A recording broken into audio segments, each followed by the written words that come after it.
Hello everyone, I'm Alan, also known as McLaren 2009, and today I am back playing Derail Valley. Alright, if this gets fixed, that would be awesome. Alright, I need pocket watch.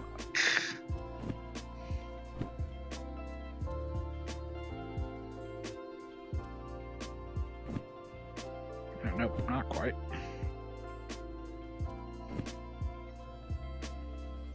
Okay. Now we need a job. Alright, so doing 6 minutes. Alright, so yes.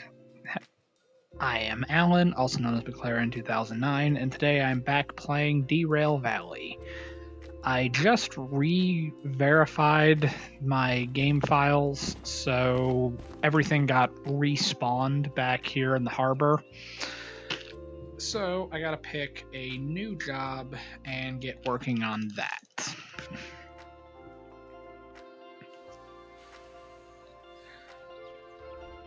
Okay, so more than likely, I still need money because I'm trying to get licenses.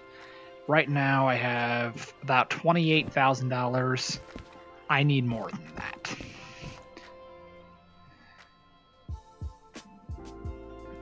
Okay, can't do that.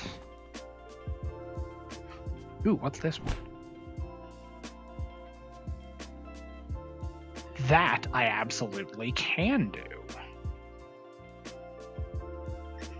It'll be a bit of a pain with a single engine, but I can make that work.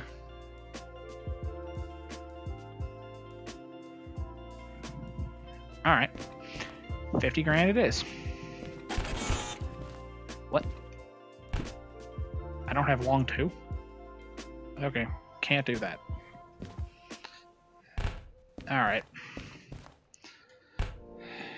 That'll be a second. That's hazmat.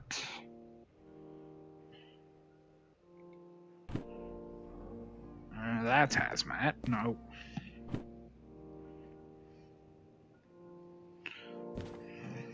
Okay.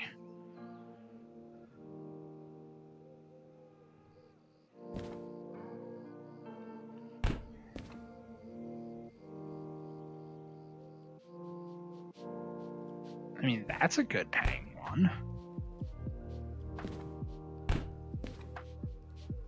That's hazmat.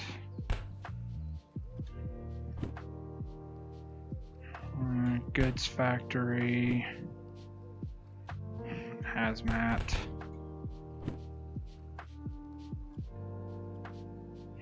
Hazmat. Hazmat.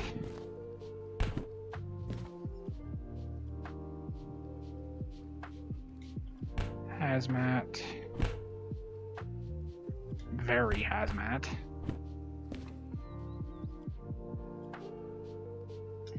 Hazmat.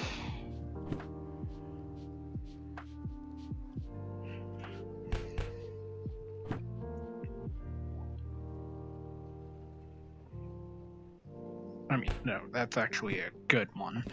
I just don't want to go there if I don't have a choice. If I have a choice.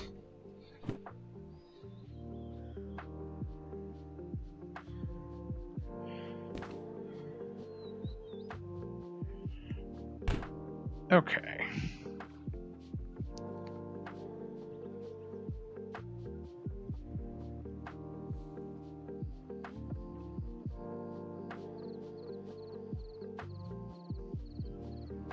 Alright, these are two good ones.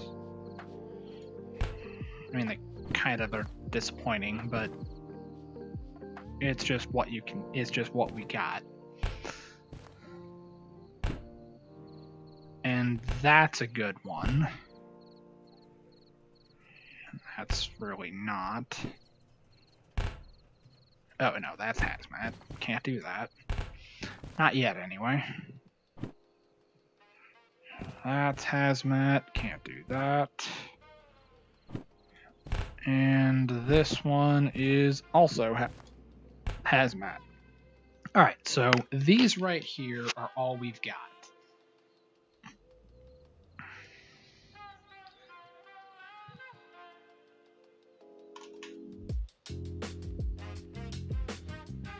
Let me see, what does long 2 cost? Alright, I go licenses.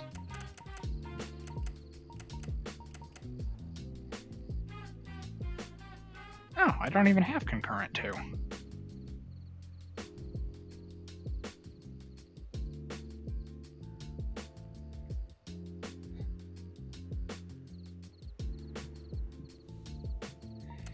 Alright, let's just do it this way.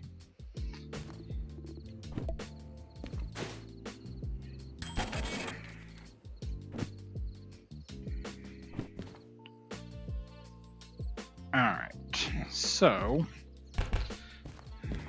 now this very first one. Now we have long 2, so we can do this. Alright, good to go. Alright, they're on the E track. Let's get an engine. There should be a DE2 right here. And if I'm lucky, there might be a DE2 in the roundhouse. It's entirely possible that my DE2s could still be in there, but I really doubt it. Because if I verify the game files, the DE2 the DE2 that I was working with got despawned. Although it could potentially be a thing that it didn't despawn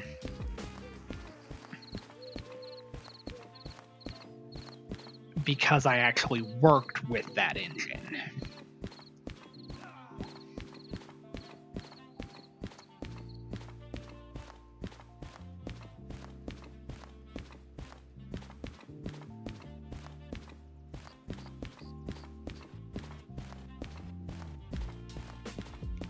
So,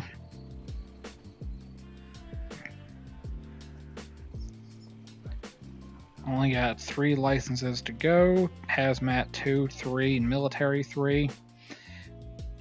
Yeah, I used to have a good save that was essentially complete, but the problem is I loaded the game on my laptop where I did not have a saved game. So the brand new save that I started when I didn't have my desktop is my cloud save now. So I started over and I've got about half of the licenses. The good news is that when I've done something stupid like this in the past, I was able to quickly and efficiently rebuild, because now I know how to do it better. So I'm not too worried about it, but I'm starting out. Alright, we got a DM3, 282, another 282. Perfect. And a DH4. Alright, so we still got this engine. We're going to turn this around.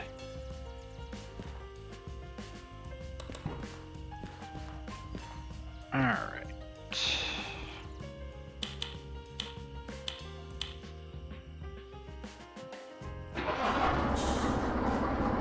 Okay. Let's kick off the handbrake. Alright. Lights are on.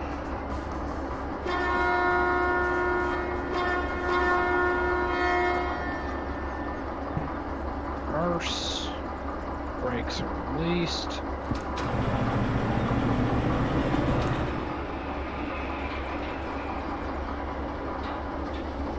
Oh, yeah. And...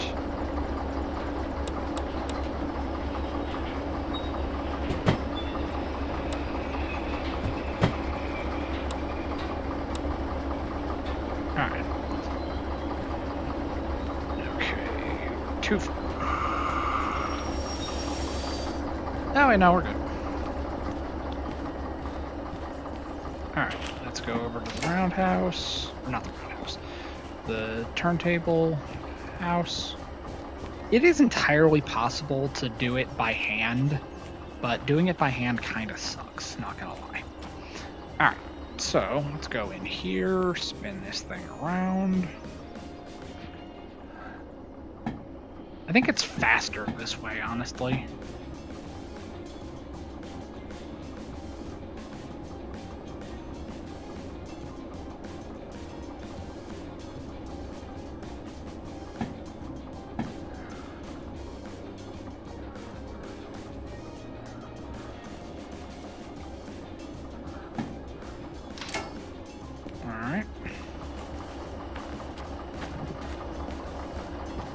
Perfect.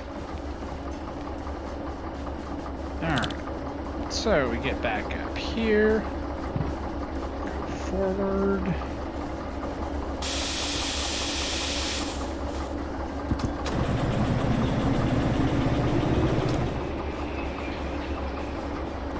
Truthfully, I might be able to pull it off with just this engine. And if that's the case, then maybe we're good.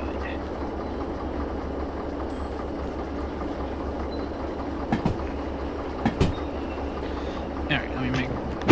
Still going good.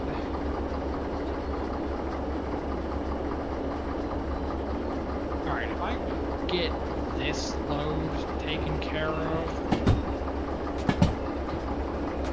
I can either get...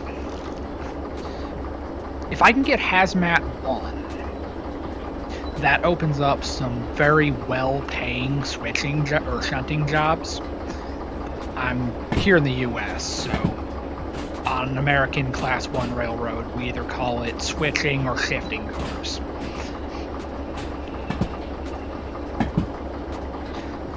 So if I can get Hazmat 1, I can get some good shunting jobs, and then it'll be nothing to get the DH4 license.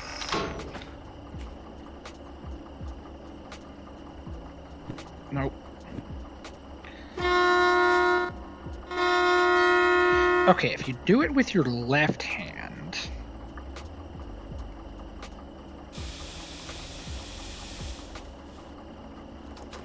it doesn't cause any problems. Kind of. Alright, now, in theory, I should be up here. There we go. This works.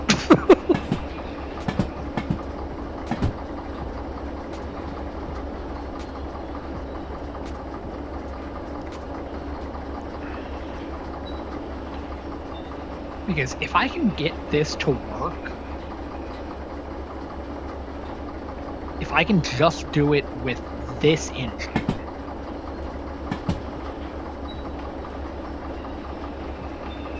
then I should be good.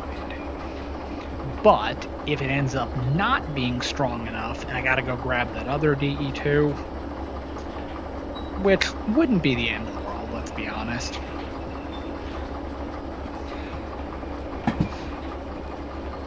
But the thing is, running 2 of them starts getting expensive.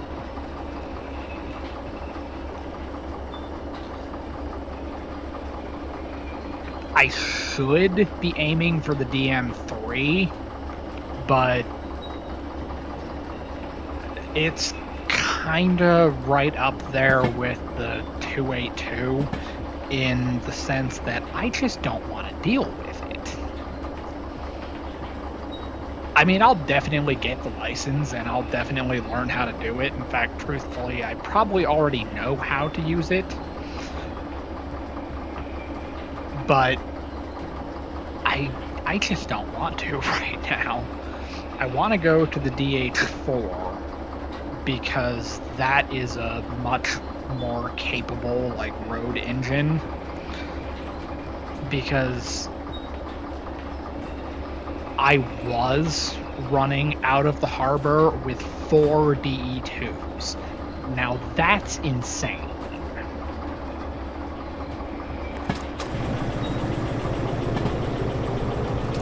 Alright. Road crossing. No, not that.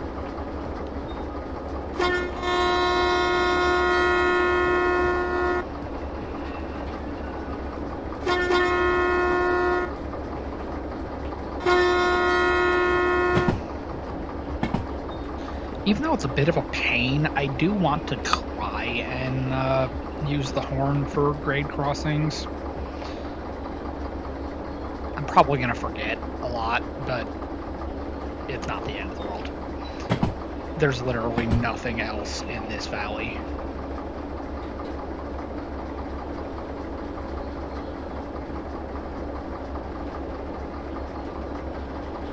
So if I was gonna grab the other DE2, this would be the place that I would want to hook it up so that it's facing that way. Yeah. Is that way I have them both facing the same direction. Alright, let's move. Alright.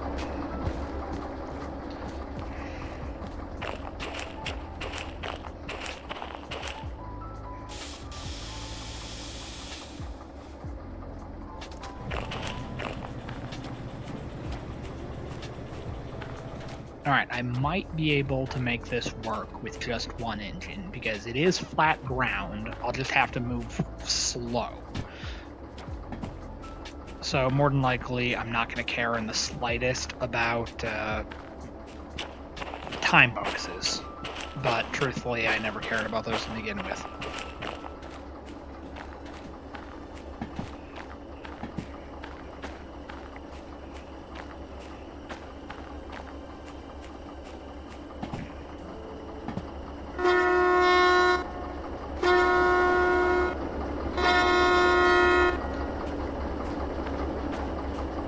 Yeah, that was totally 15 seconds before.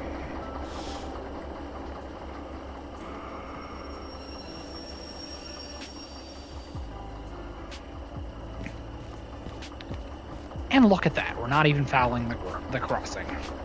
So, good to go. Alright, so...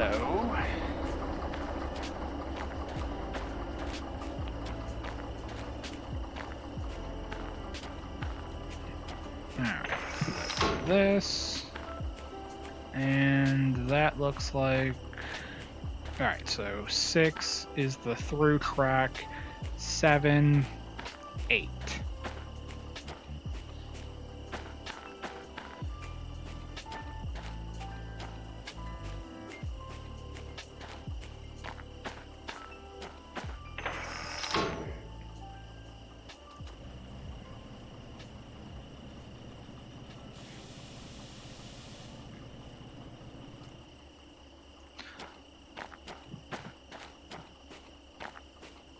Alright, let's flip this.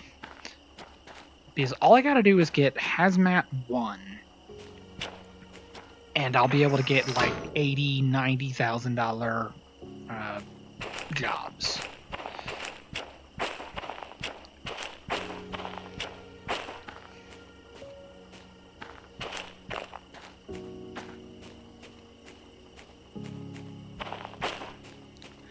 Alright, let's throttle up. A little fast, but We got some distance to make up, so we'll be able to slow down just rolling resistance. Alright.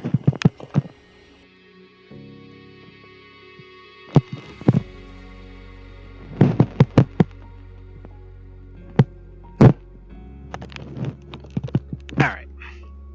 So, fix that. Fix that. Alright.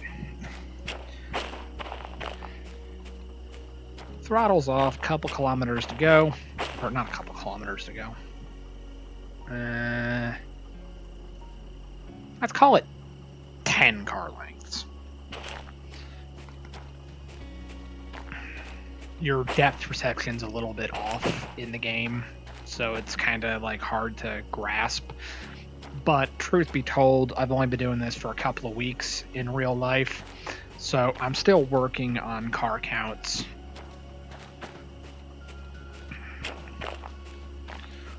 When I'm telling the engineer to shove back.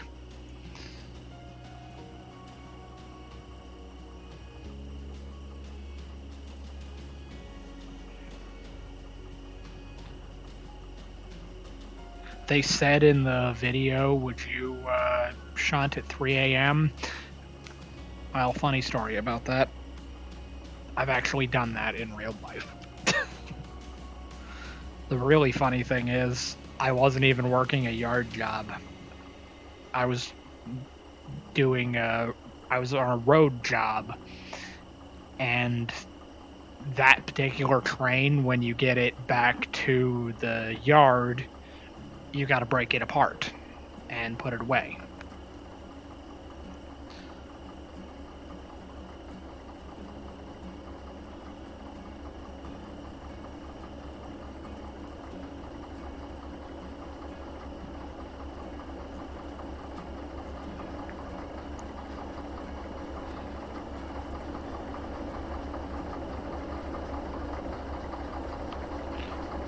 Alright.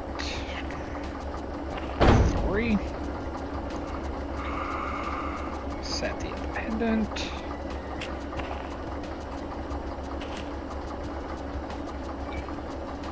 Let's go over that.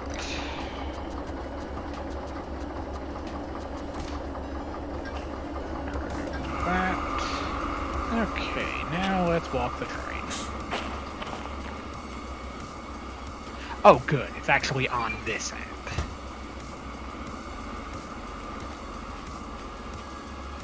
For whatever reason, when I spawned it in the last time that I streamed, when I was over there in the G yard, the handbrake that was applied was all the way down on the end, on the far end, like the complete opposite end of the yard.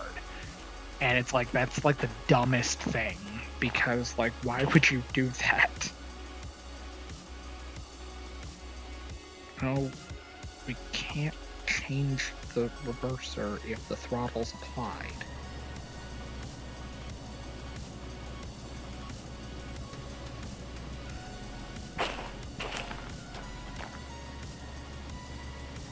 Oh, it doesn't want to go, but...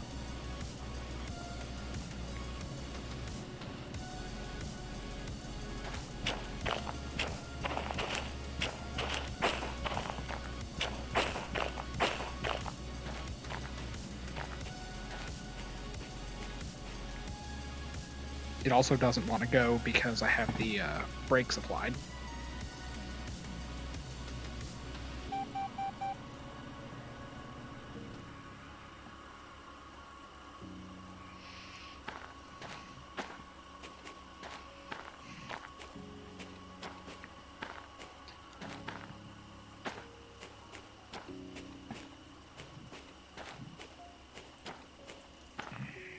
So, that was stupid.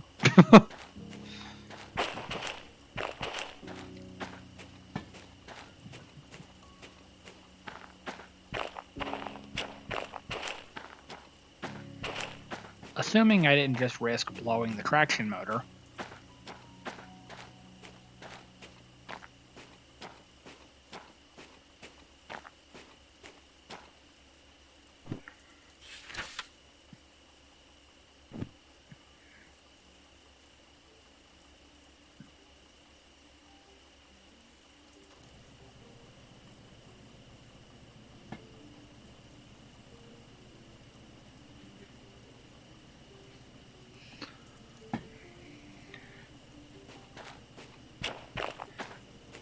Alright, well, it's still loading, so...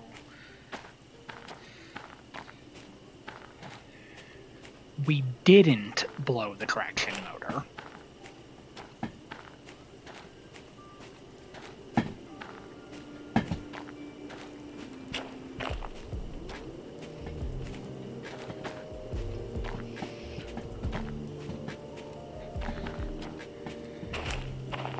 Might have caused some damage. Alright, let's see. Oh, it does work.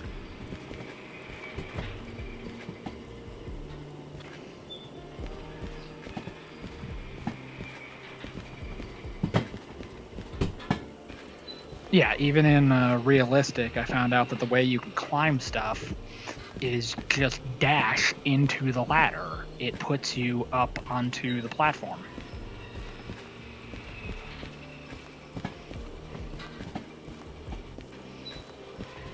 Except I was having some trouble with it and I couldn't get up the ladder on the car hauler, but it turns out getting up on the ladder of the car hauler is doable.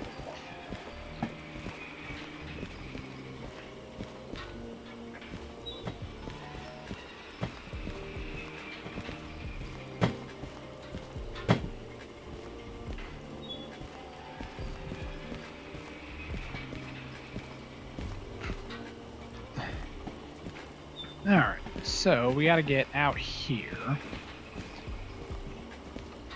We gotta get out of the E-yard.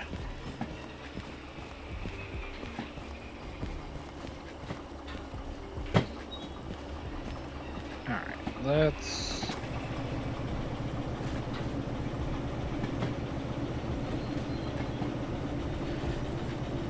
Now, it's interesting...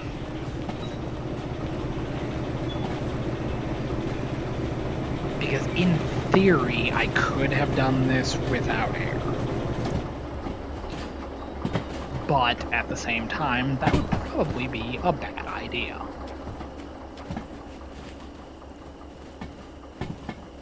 Mostly just because these are loaded. If they were empty, you could do it without air and not feel too bad about it.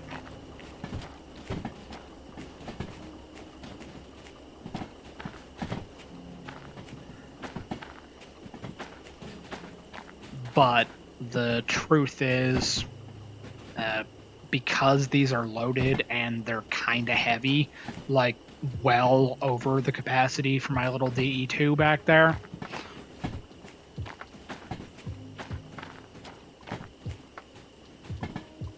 we're going to want more than just two sets of... we're going to want more than just the independent brake to stop this thing.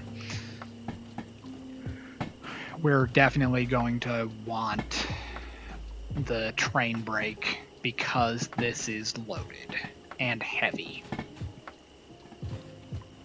But when they're empty, kick off the handbrakes, and as long as you shove them into something, you can even kick them into the yard. Alright, let's throttle up.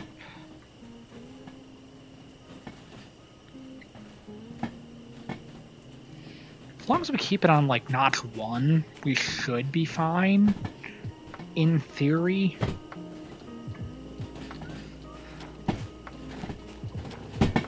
Alright, let's switch to this.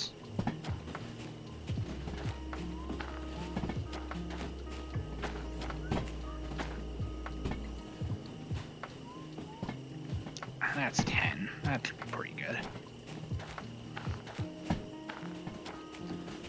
Alright, now we get this first switch. Yeah, this is going into 6, which is the through track. Alright, clear the switch. Alright, all we gotta do is get these unloaded and put away. Now the real question is, where are they going? G, D, 1 and 2. Alright, so we gotta figure out which ones are going where.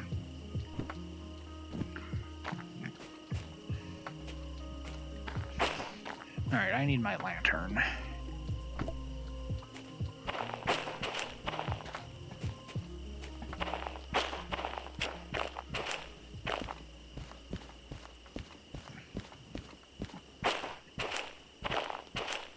Alright, that's going into the F track, which is the passenger terminal.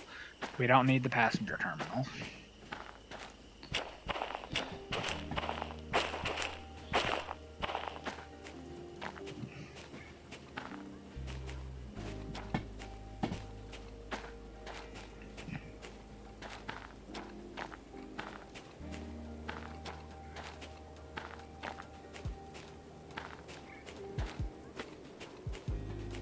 Alright, that's 378. Of course it is. Alright.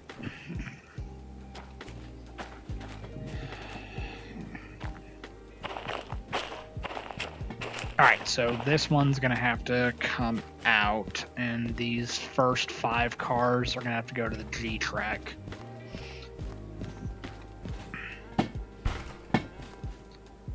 Okay.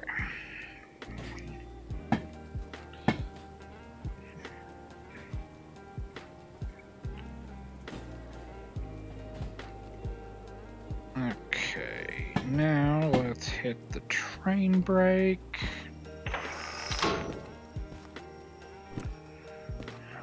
Alright.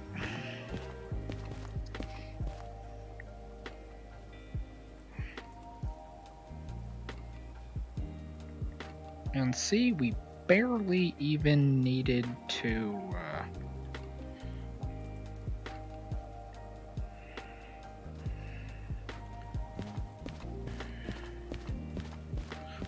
like we barely even needed to use any of the train brake.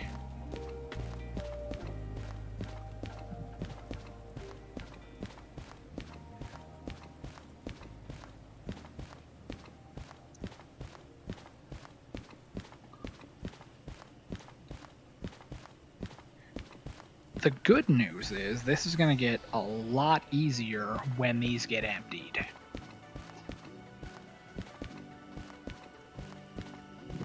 The thing that's going to cause a complication for us is the fact that it's raining right now.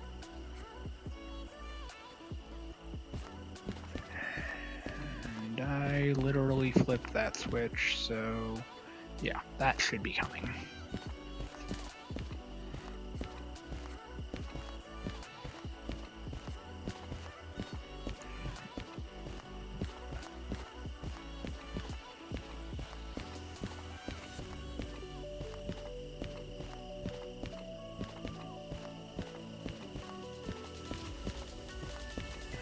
Alright.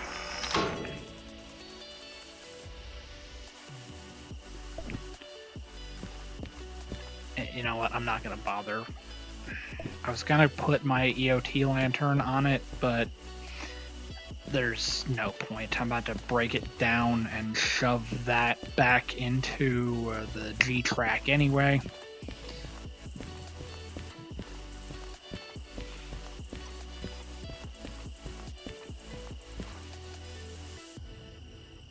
Funny thing is,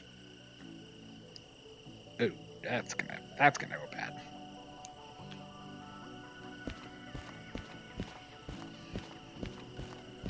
Funny thing is, real rail yards are just as dark as this. In fact, they might actually be darker. Like my home terminal, we've got lights, but generally only in places that have roads.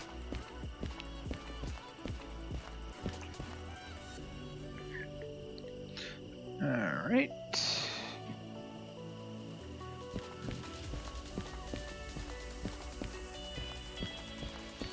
And then the terminal that I normally go to, they have some lights in the areas where we do a lot of shoving.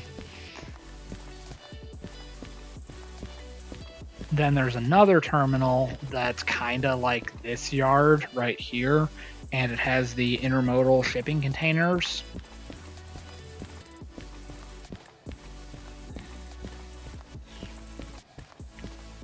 And there are these like giant floodlights that could illuminate the entire yard, but the giant floodlights haven't been used in like decades.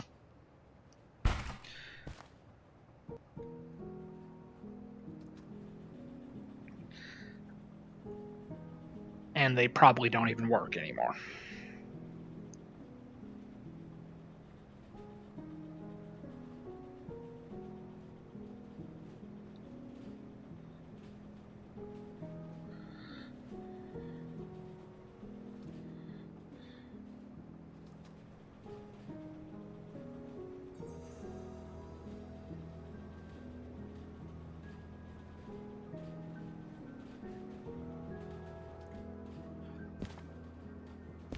Yeah, and there's the train. Just like we wanted.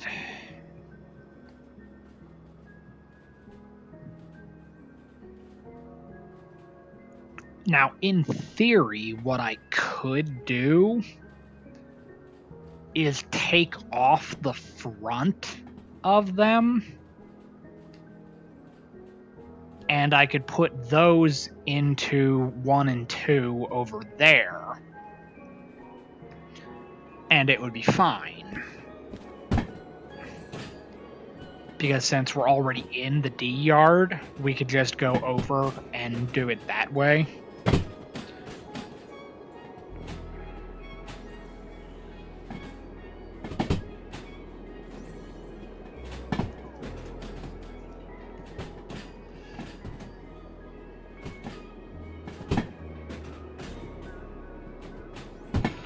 Because that way we have the shortest movements. I mean, it's not going to make a difference in the grand scheme of things, and the reason I say it's not going to make a difference because we still have to cover those same tracks. So it's not like we're doing anything differently. We're just changing the order in which we do it.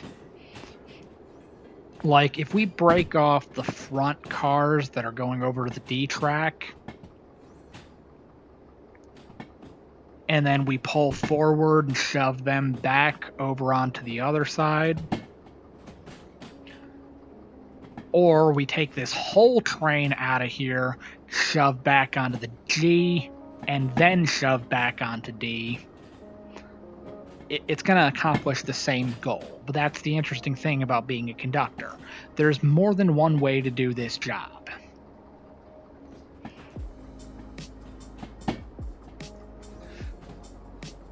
So, you kind of have like that freedom that you can figure out how you want to do this.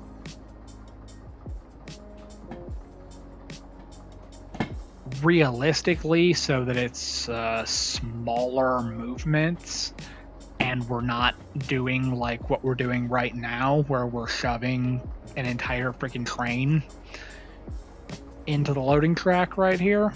It might actually be easier so that we only have like smaller car counts for our shoving movements.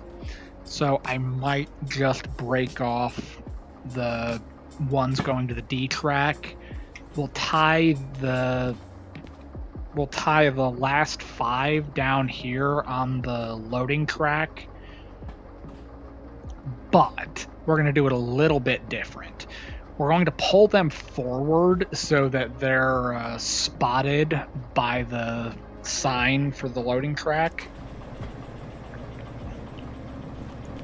so that we don't have to shove all the way in to go get them. That seems like the move. Alright, let's get down here by the sign. We gotta walk this way anyway because that's where the switch is to unload this stuff.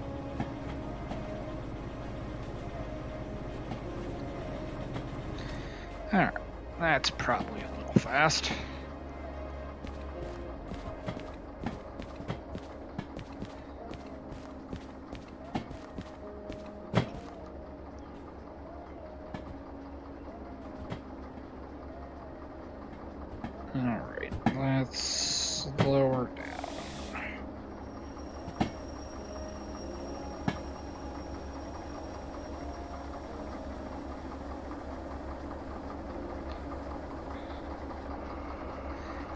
don't know if that's going to be far enough.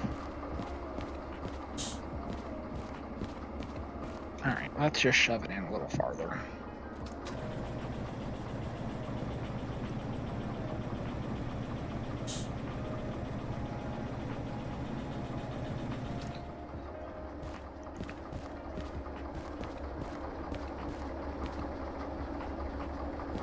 Alright.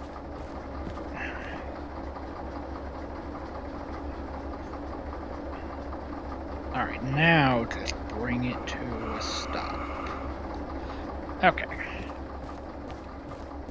Now it's definitely in the track, so there's no question about it. It was probably in far enough before, but now it's definitely in far enough. Alright, let's get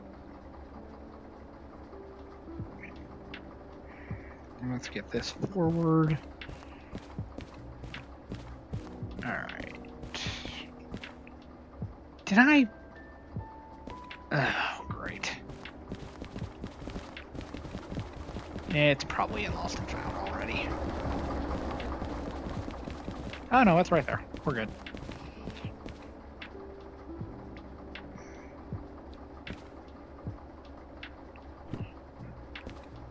Okay, put that away.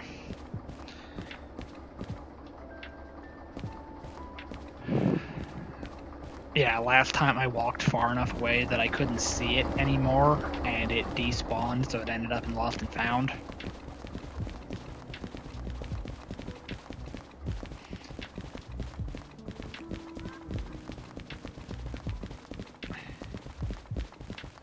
Alright.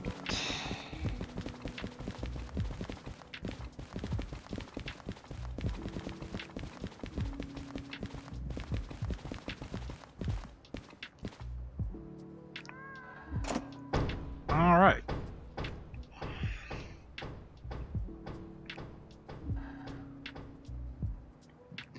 Alright.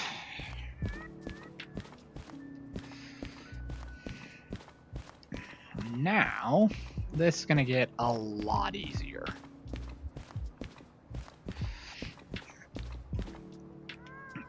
Alright, so the plan is... I need 1, 2, 3...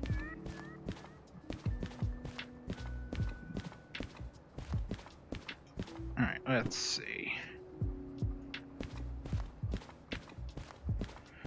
This is 0, 3, 2, and 1, 3, 7.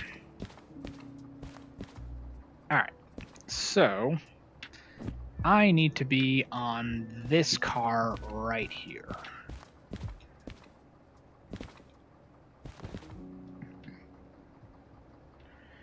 Alright, so kick off the independent.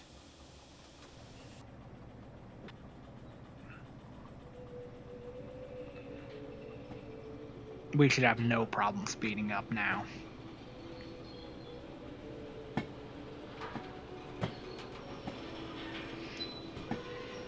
Alright, it has been 50 minutes.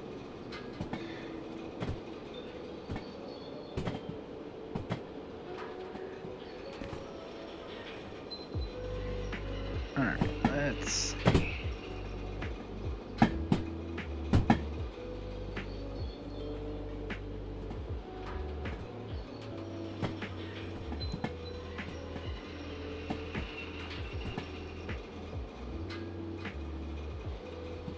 I need to spot this car by the sign for the loading track.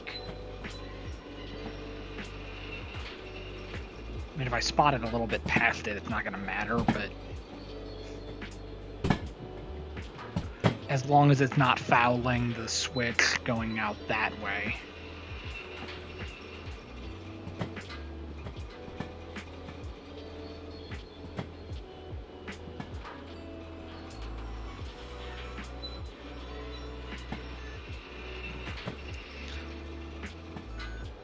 Alright.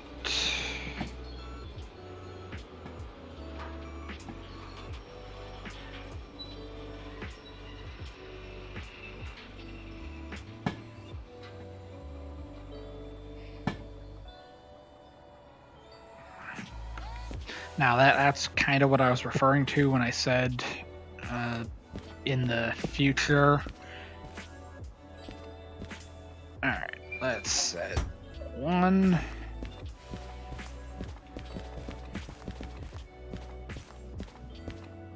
And 2. No, 2. Okay. Now that these are empty, when I pick these up, I probably won't even connect them to air. Alright, so tie there. Alright.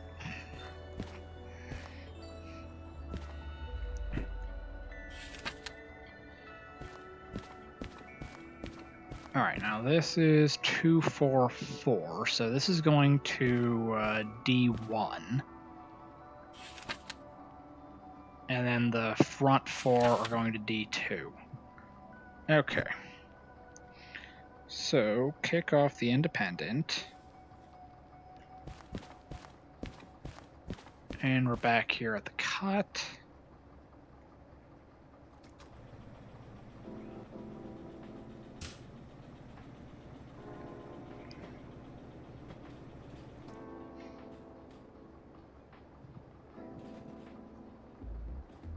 Now, in real life, this right here is called bottling the air, and you don't do that. You don't leave cars with air in them. You only close the end that is still attached to the engine. You leave that end open because it puts the cars into emergency.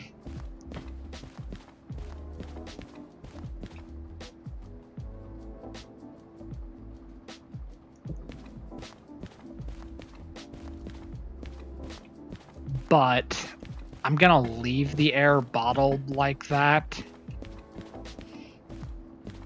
because that means that the brakes haven't applied.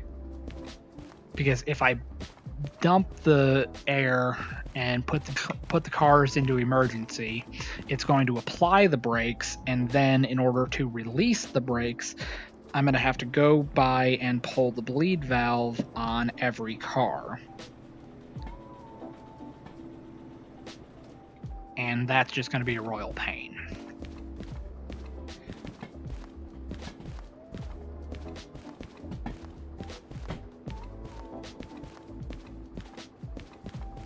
Alright, so we go over here.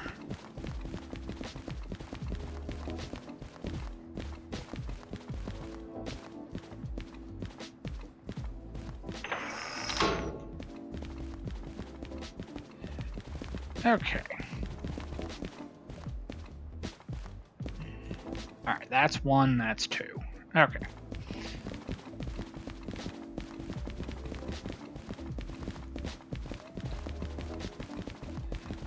So, since they still have air in them,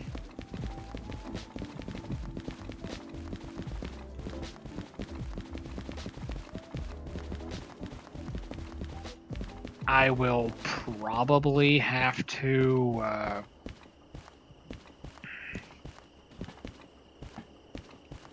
bleed them anyway, or it might be easier to just connect them to air.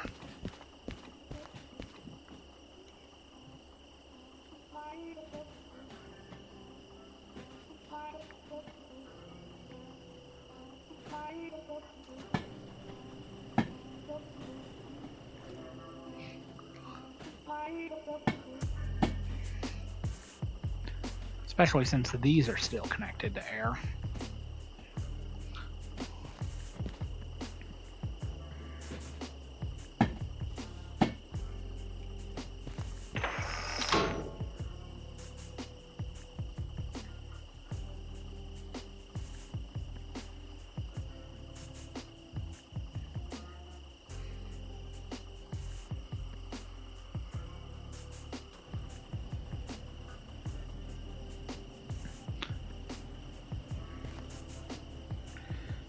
All right.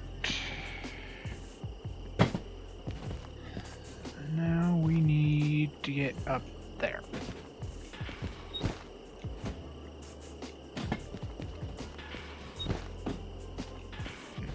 Oh.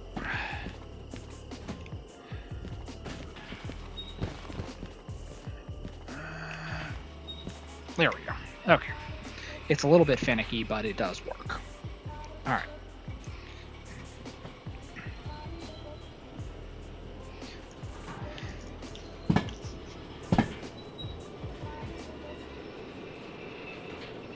Let's not go 10.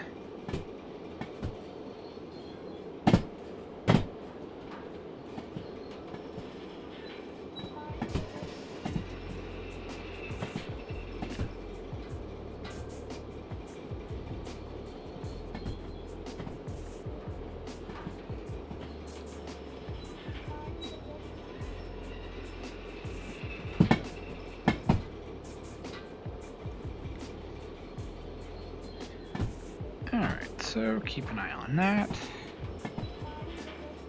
And it's only 4 o'clock, so we're good.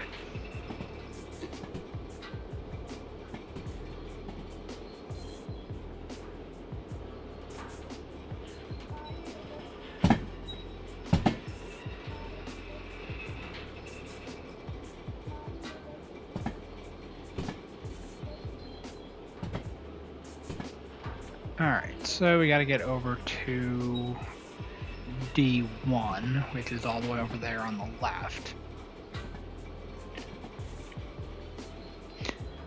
And then we gotta hop off right by the sign there.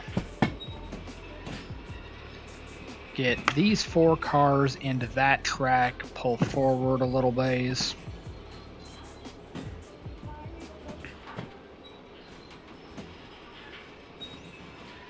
Get the next 4 on the adjacent track, which appears to be empty at the moment.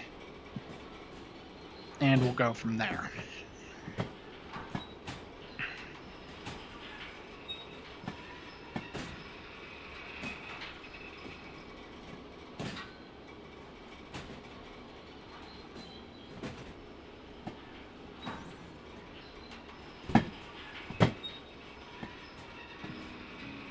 Embedded switches are like weird.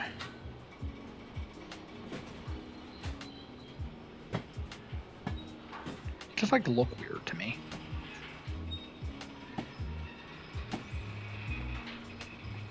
Oh yeah, we can definitely get 4 cars in there, no problem. But we gotta throttle up a little bit.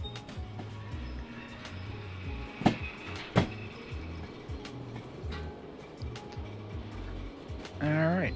Yeah, we got 4 cars right here. Alright. So, look at our work order. This should be 244.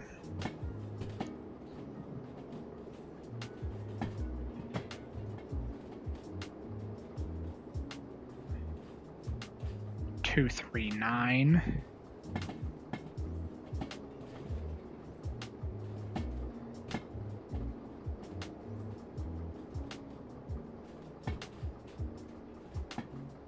.804 and 461 in theory.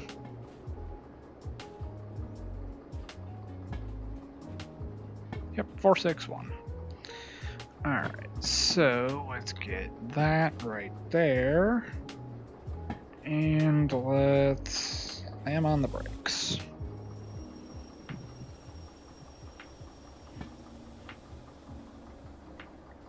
No.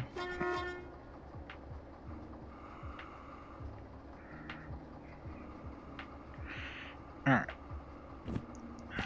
Now we got this one right here, which in theory...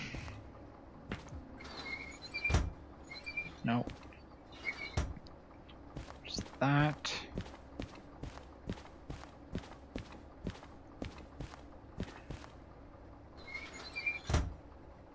Alright, now we go up here to the cut point.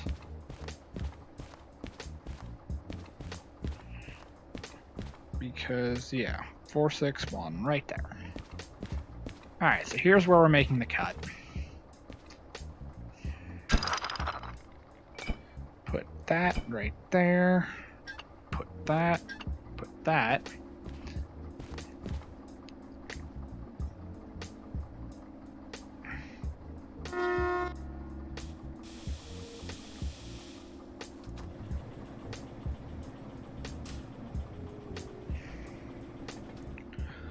Alright, now all we gotta do is get past the switch right here. And, just for the sake of argument... Oh, there's nothing even on that track. These tracks are completely empty. Huh.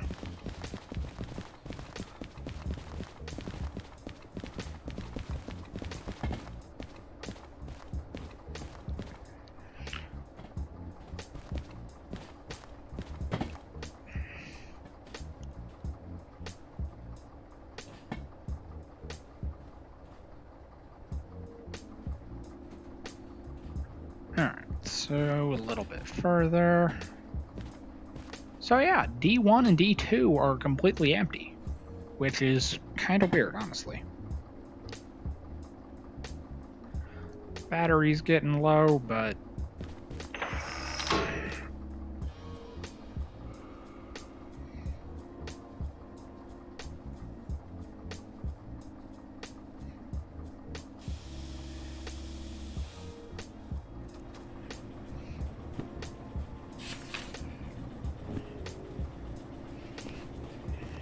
Alright.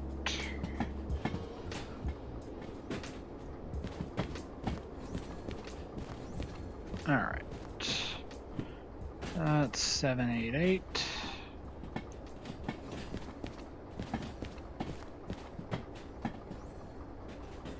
Zero 6-5. We look at the last 3 digits in real life too. 191. It only starts getting a little bit weird when you have cars that have similar identifying numbers. But that only happens with cars that are different. Like you might have Tanker 191 and Gondola 191. So you'll look at the cars and you'll look next to it on the paperwork where it tells you what kind of car it is. And then also, to make it even easier, even if the numbers are similar, the initials will be different. Like, for instance, it could be UTTX 191 for the Tanker, and then like NS 191 for the Gondola.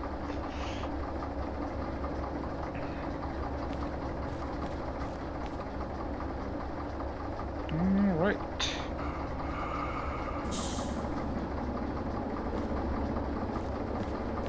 We got it spotted in a similar spot.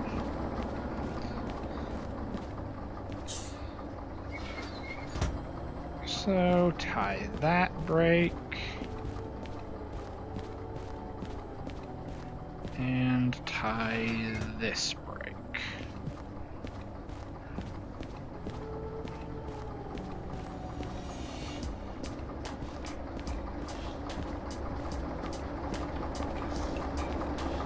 Alright, go right here, close, close, open, put that over there.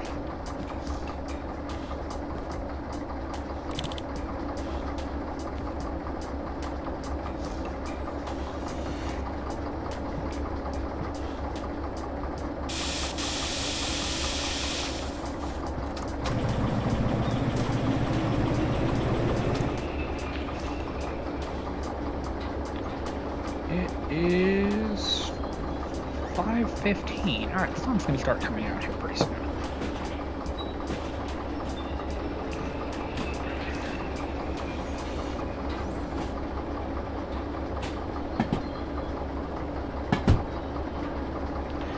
And it's been 66 minutes.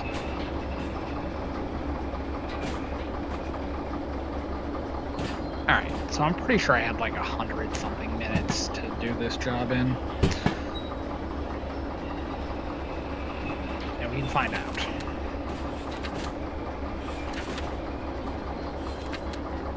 $162 minutes.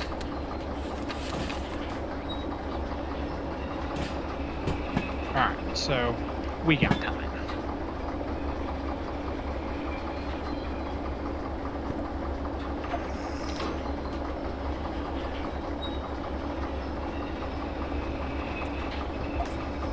Let's line it into that. Yeah, even though it's raining, the sun's about to come out, so...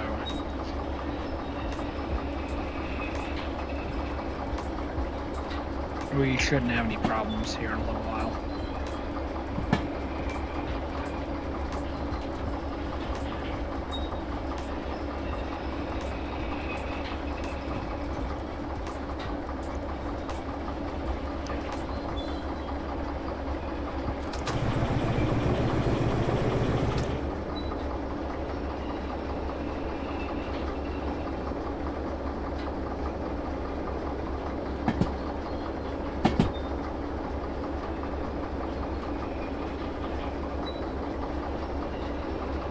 Alright, and we spotted that right next to the sign, so we got that taken care of.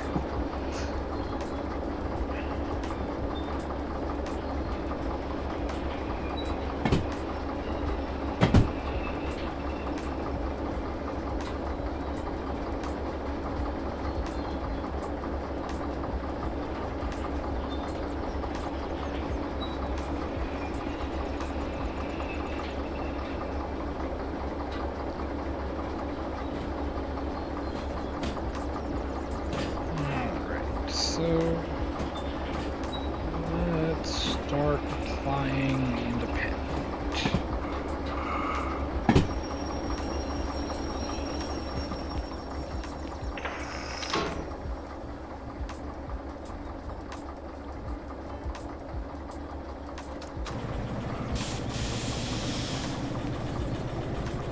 All right.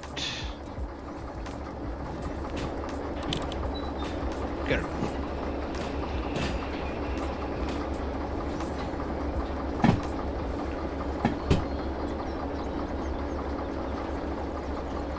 Yeah, see, hear the birds chirping already? Yeah, sun's about to start coming out. And then we got nothing to worry about. The remote will start recharging. It'll all be right in the world.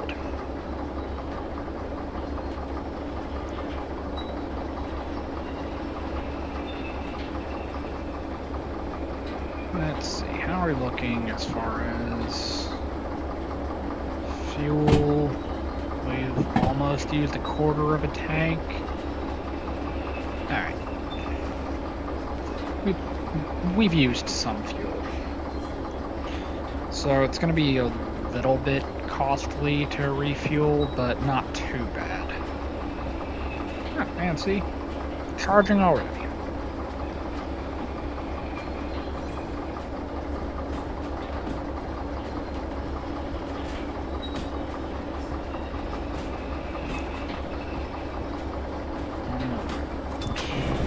Oh, good God. No, that's gonna go bad.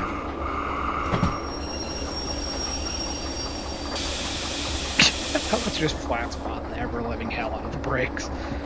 Or flat spot the wheels.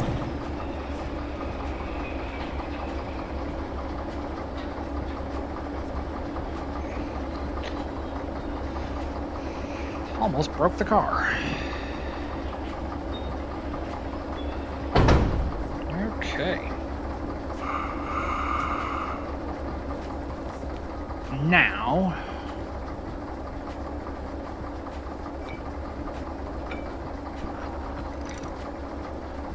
it might be easier do it with air, honestly. Alright.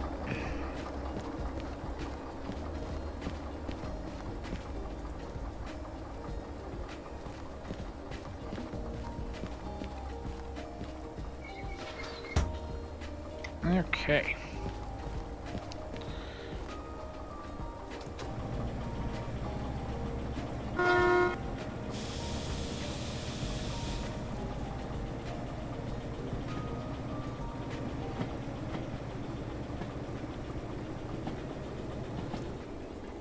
Even if we don't use the air to stop the train, it might be better to have the air tied in, since the cars already have air in them. Otherwise, I would have to dump the train and then bleed each car, and that's just ridiculous.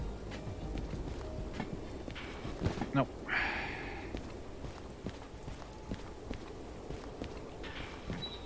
Okay.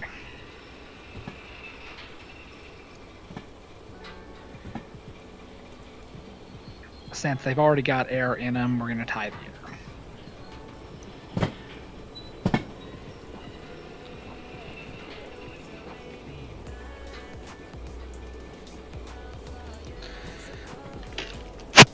They've already got air powered, so we're just going to tie it in and call it good.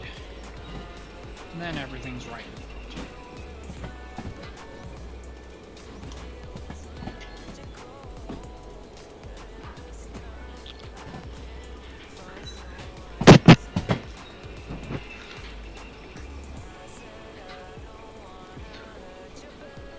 Alright, now the thing is that once I get out here to where the G switch is,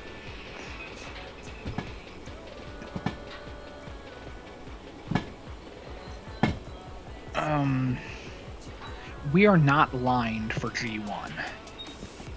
I already know that. Alright, but this is the D switch, and then there's the G switch over there.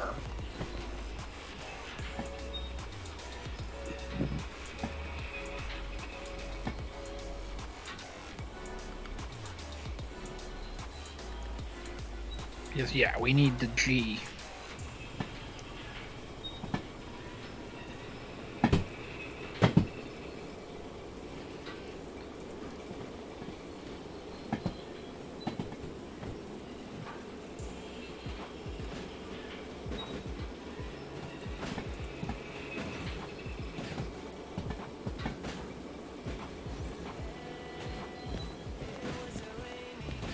This game is a lot more interesting since I started doing this in real life. And even though this isn't the type of equipment that I work with in real life, this is more or less what my job is like. Even though, like, Train Sim World has the specific area that I work in, it's not correct.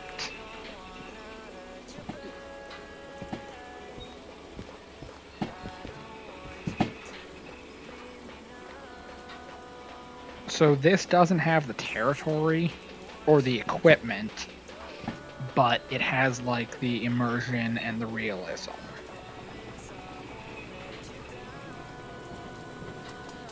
Alright, this right here is the G switch. Or at least I'm going to call it the G switch.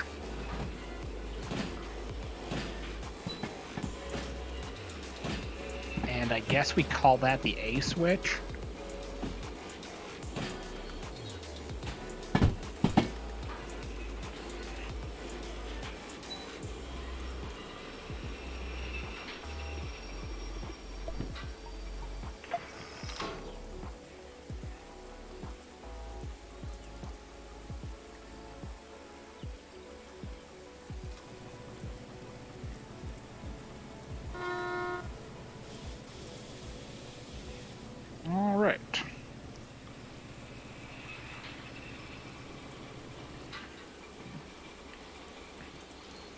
Now, I have this sinking suspicion that there's probably going to be something on this track.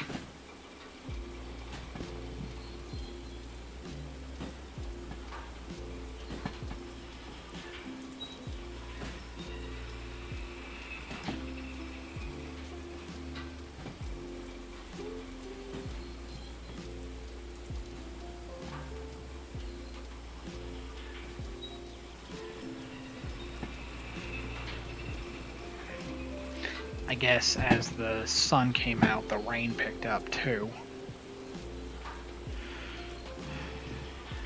But if it ain't raining, we ain't training.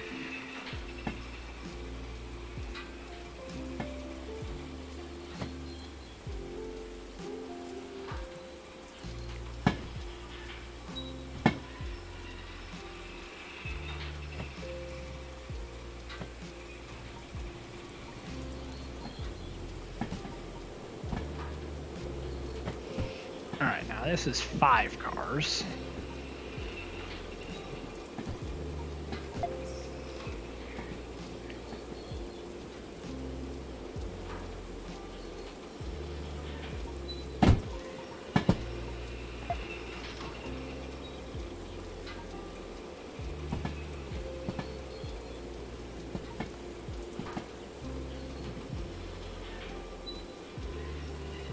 Alright. These switches are all embedded, so it would be really, really hard to look at the point. So, unfortunately, in this game, you kinda have to target shoot. In real life, you're not supposed to. Like, this thing is called a target. That is the point. In a perfect world, the target should tell you where the switch is facing, but real life doesn't work like that.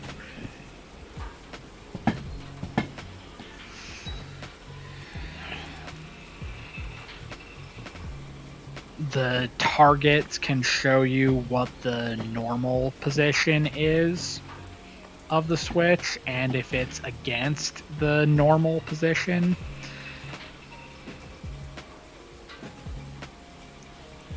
But the targets can be broken, missing.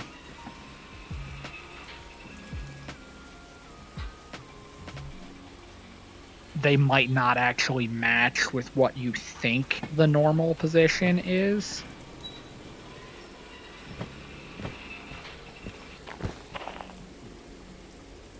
Or what you would think that the normal position is. And then if the switch doesn't match,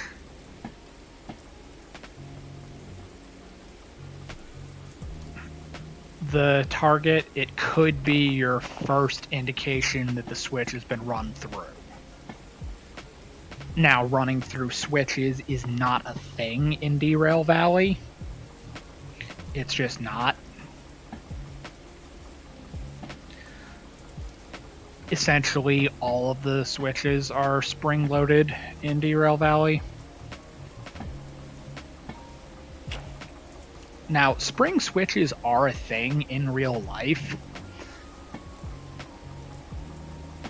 except they don't do what they do here.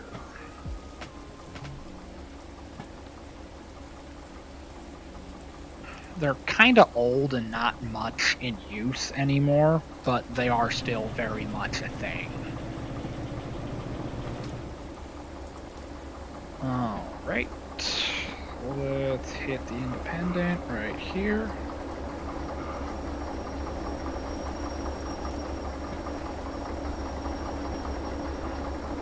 Alright, let's go. Let's get the sun out of my eyes, because I need a screenshot.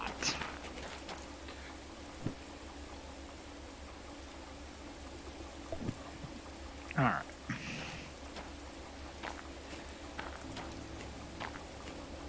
We're past the switch.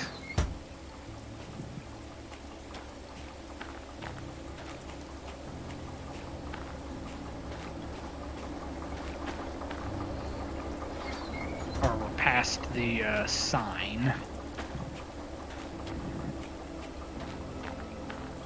In real life, I would be worried about being past the clearance point, which is 225 feet past the sign, or past the point of the switch.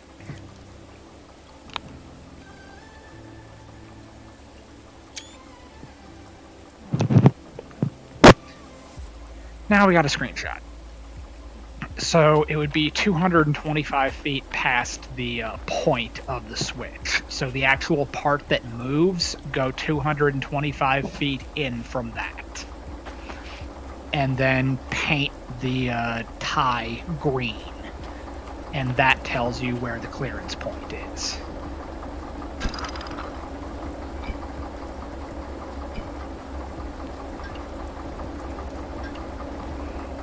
Alright. But since the game doesn't quite work like that,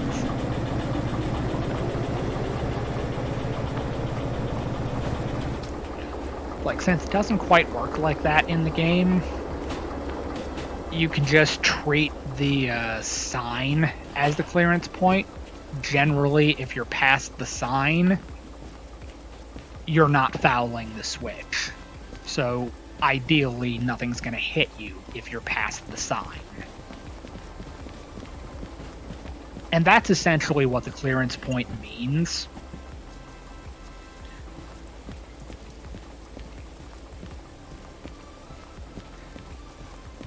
It means you're clear of the switch, so you're not fouling the switch.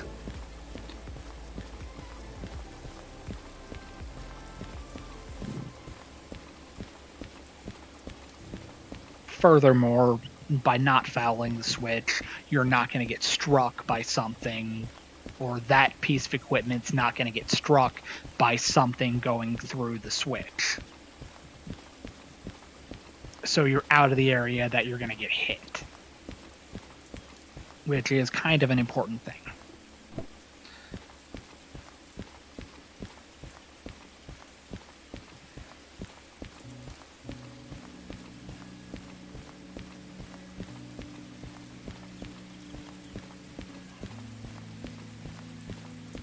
Now, the question is...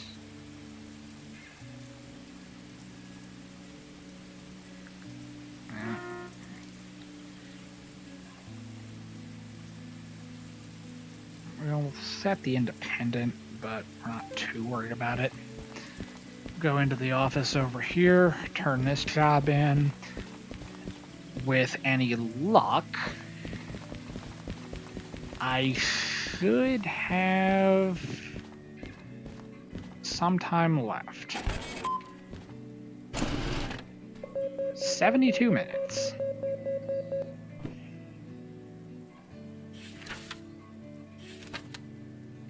I made $75,000. Alright.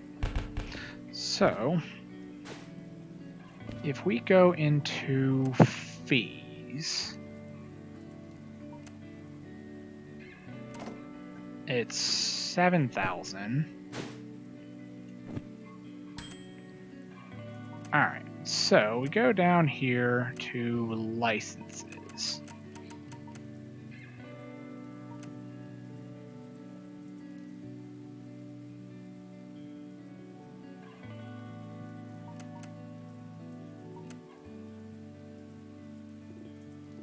Alright, how much do I got? That's 50 grand. Alright, cancel that. Alright, we need Hazmat 1, so that's 40,000.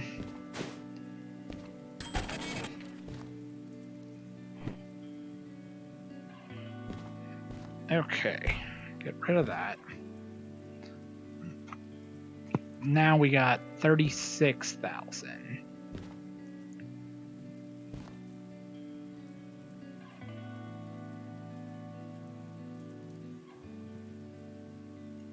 All right.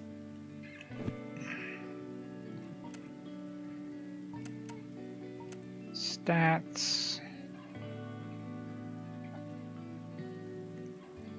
All right, copay is gone. All right, so I got $55,000 worth of copay left. All right. So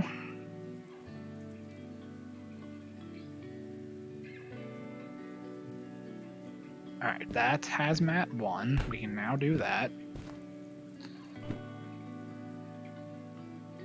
Can't do that.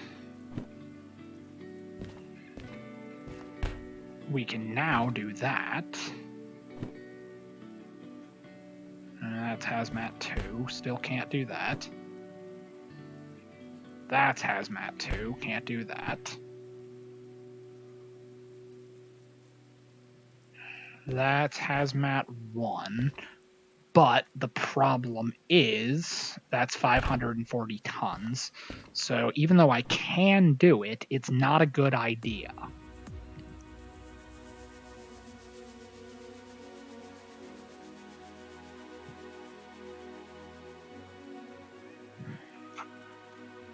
All right.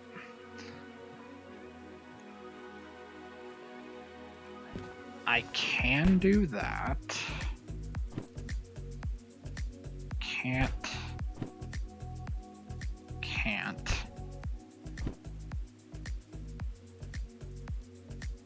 Oh, I could always do that, but I didn't want to do that.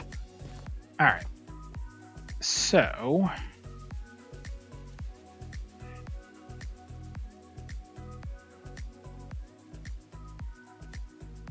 all right, the problem is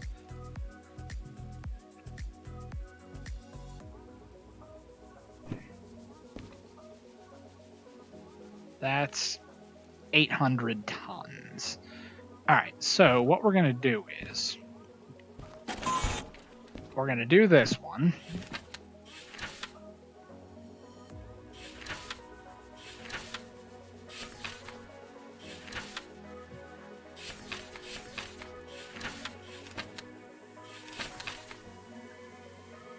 All right, that's 235.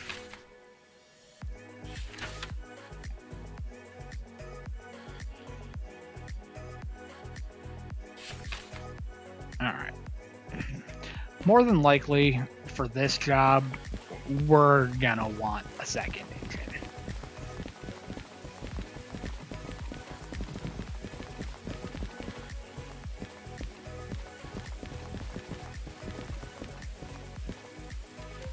All right, so that's neutral.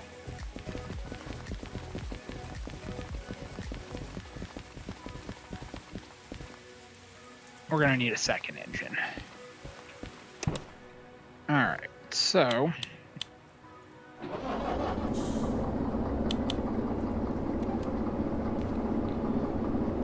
all right, let's kick off the handbrake, pop it into reverse, or no, pop it into forward. What am I thinking?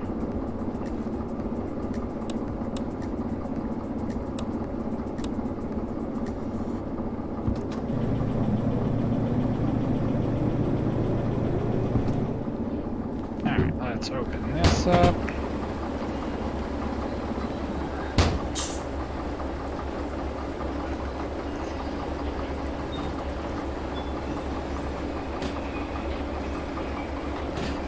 Because what I'm gonna do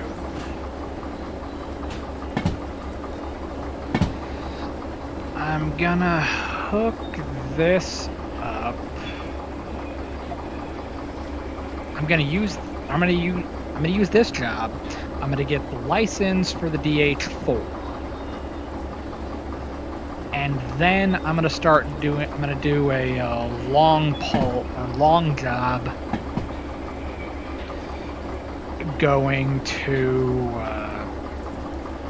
probably city southwest. That seems like the move for right now. Alright, we need to be over here. Just casually get run over.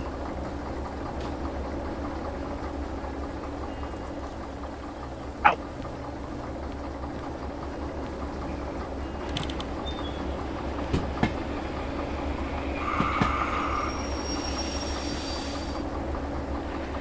Alright, so let's pair it with this.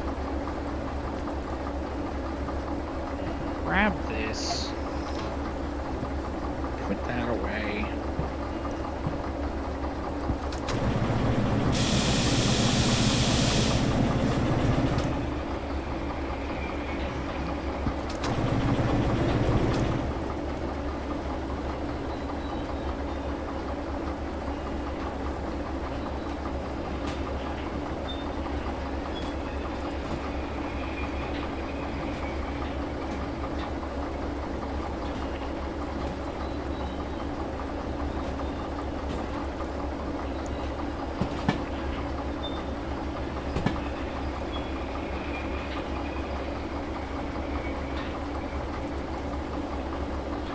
Because I got a feeling I'm going to need both of these to do this job.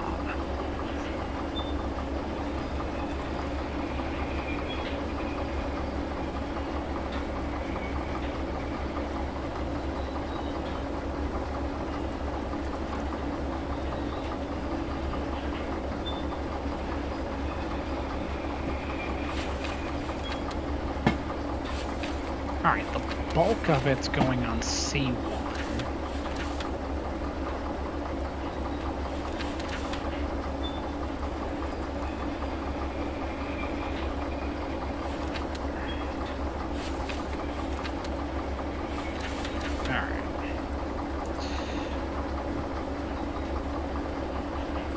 So it's going to be a process.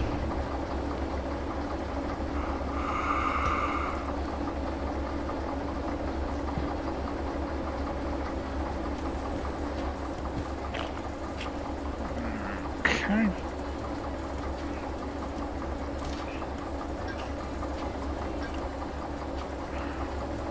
This is going to be back.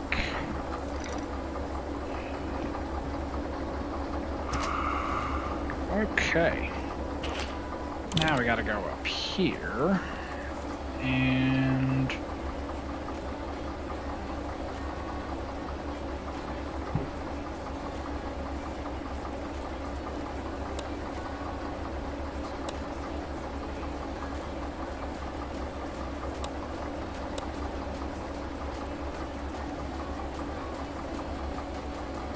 and we gotta knock off this.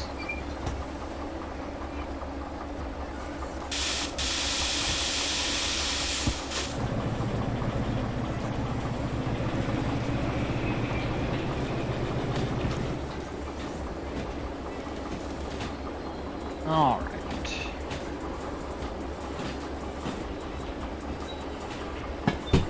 Now, normally, I would flip that back.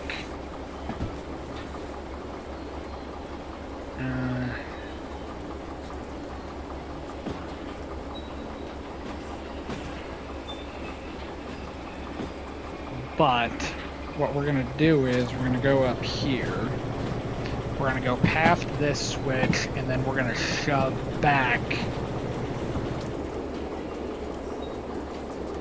that way. And we're going to pull out this way, and then we're going to shove back into the other track. It's going to be a bit of a process, but we're going to make it work. It'll be fine.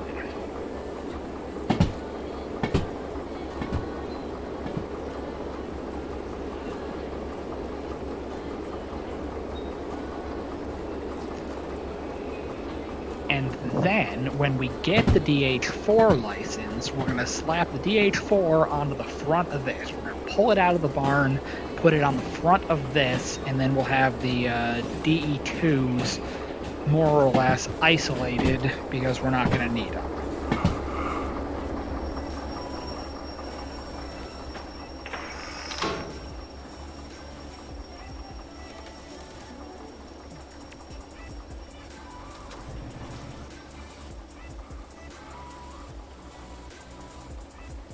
Okay.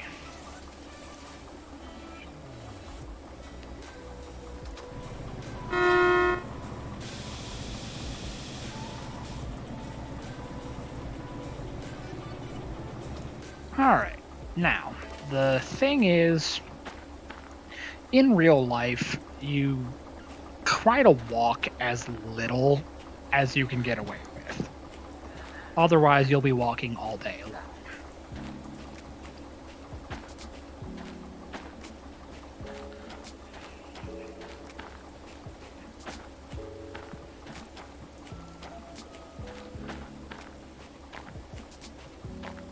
Now, with Overhauled, when we had like the longer dash distances, it was fine because you could just like dash.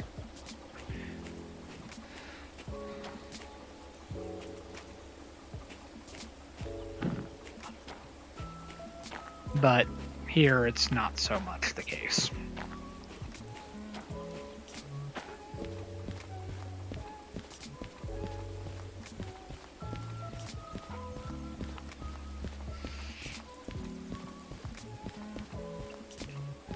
Alright, that's lined.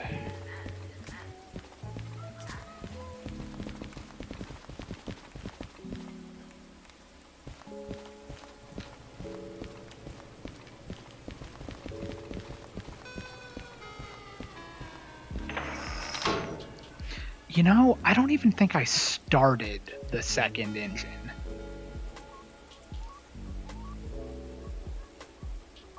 Yeah, it's not smoking. The other engine's not even on.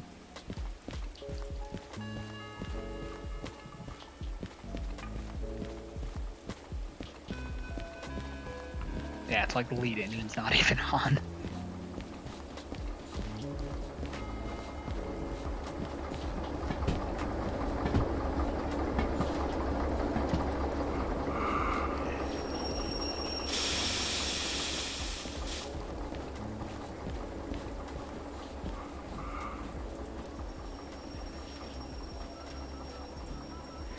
Alright, so we'll have to correct that.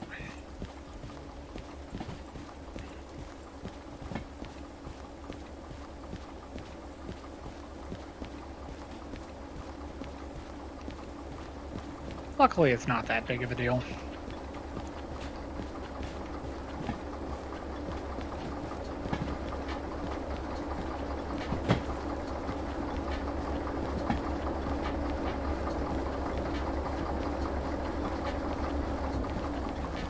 But we'll have to wait to do it until we're stopped. Because if you turn them on while you're moving, you're going to have a problem.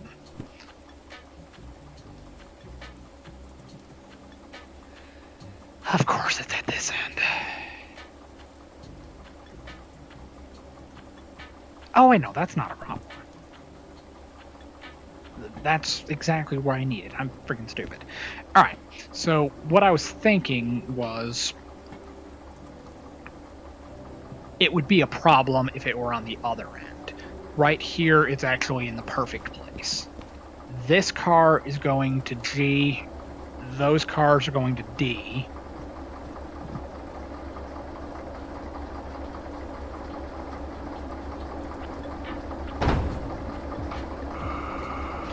Okay, now we're going to go up here, and we're going to start this engine.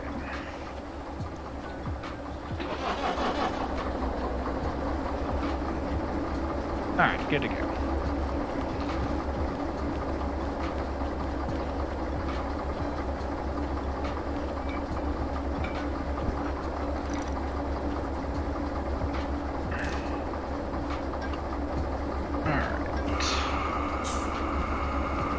Hopefully the brakes are on this end.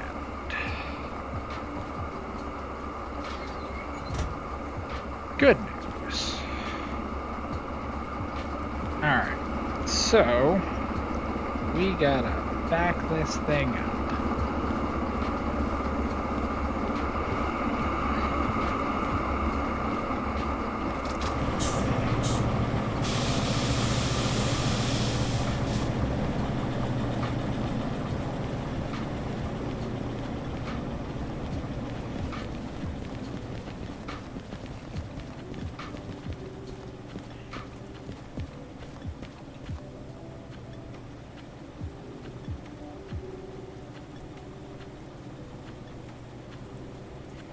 Now, luckily, 2 engines is enough to move these cars.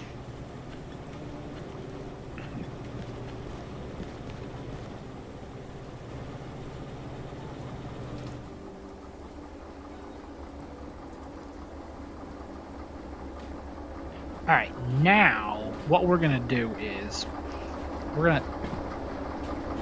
is that there? Oh, there. Alright, what we're gonna do is, just like with the last job,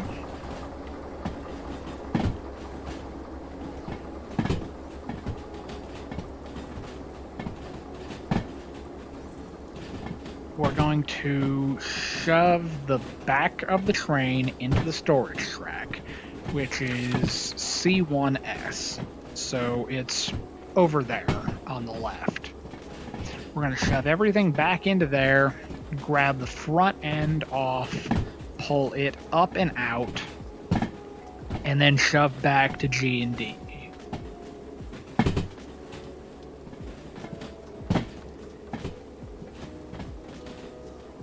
And with any luck, this should give us enough money for the DH4. Because right now... No, not that.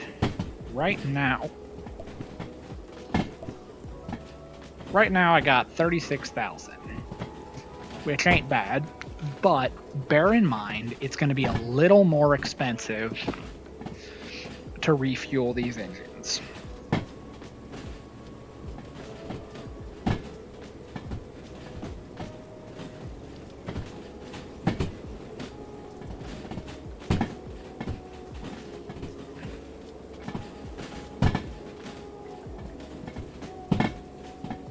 The thing that's interesting is, in real life, side-mounted brakes are only on one side, but the bleed rod is on both. In Derail Valley, the brakes are on both sides, but the bleed rod's only on one.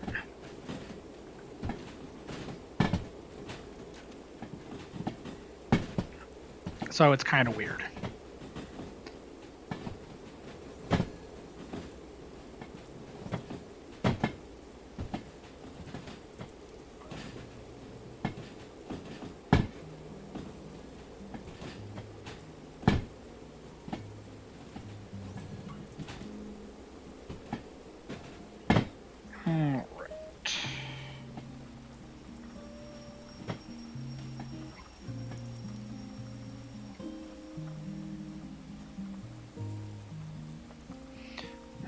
Okay, let's line the switch.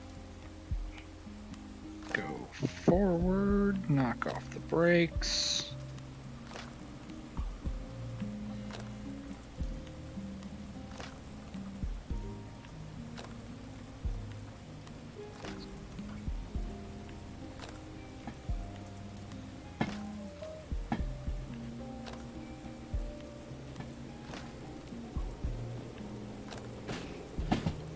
Alright.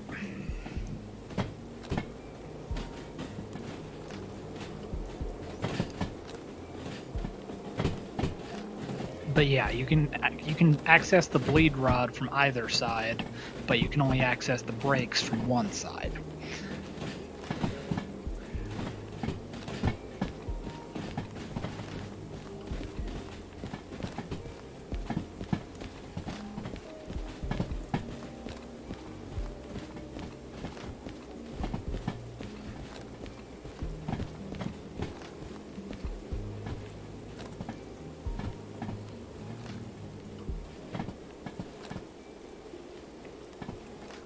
Now, the hope is that the DH4 will be enough, plus the 2 DE2s. The DH4 hopefully is enough to get heavy loads out of the harbor.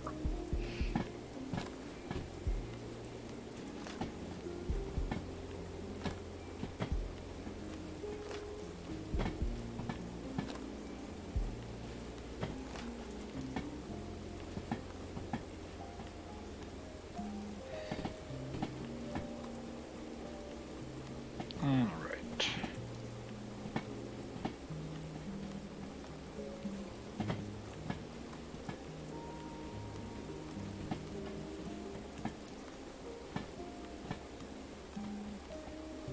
This is going to be another one that it'll be easier when they're empty.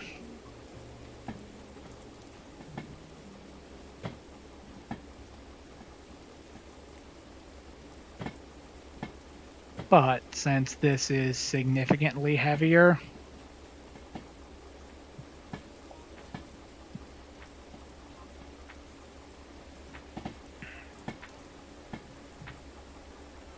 I figured it was best to grab a second unit.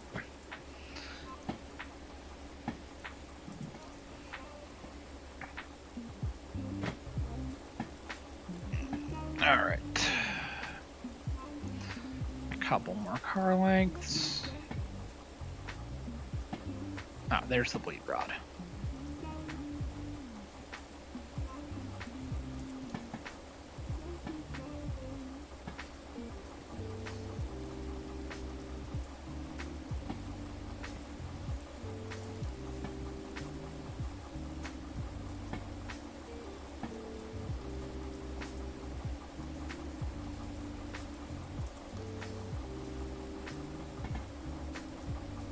Still 3 cars.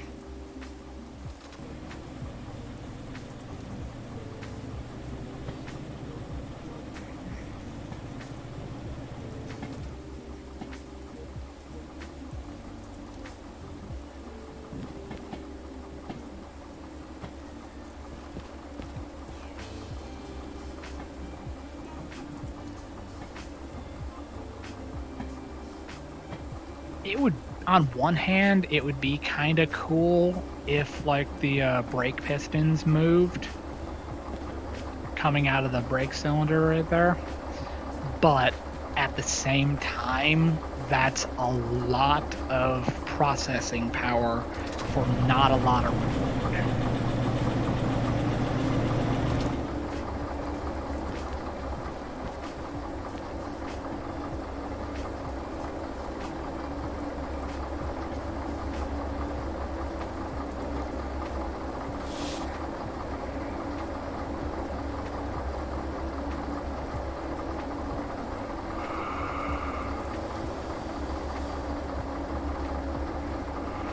Okay. Now we got the independent brake set.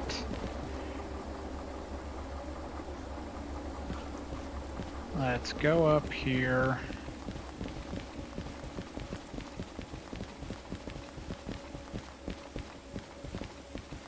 Alright, now after I get done with this job, I'm actually going to take the engines back to the roundhouse.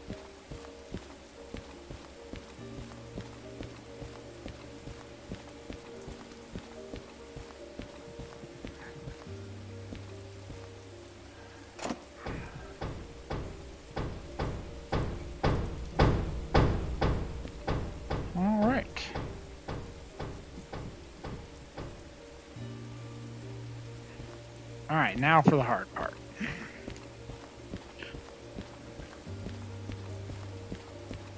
Well, actually, this was the hard part, but now for the part about getting these into position. That's going to make it interesting.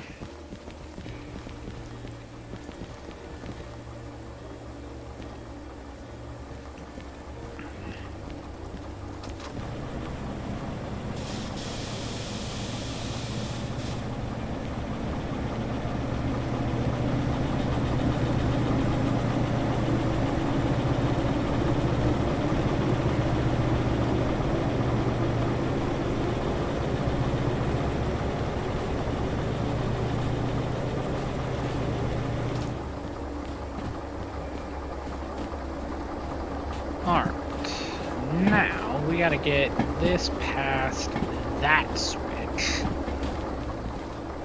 Okay.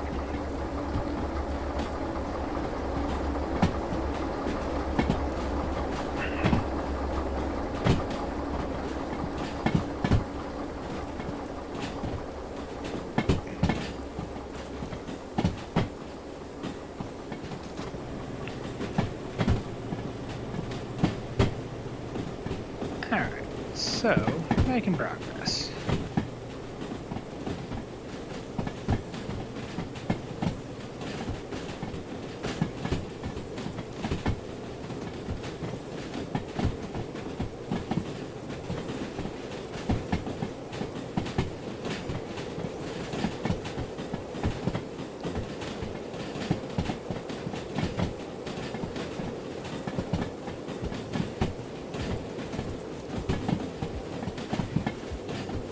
Of course, it's set up that way.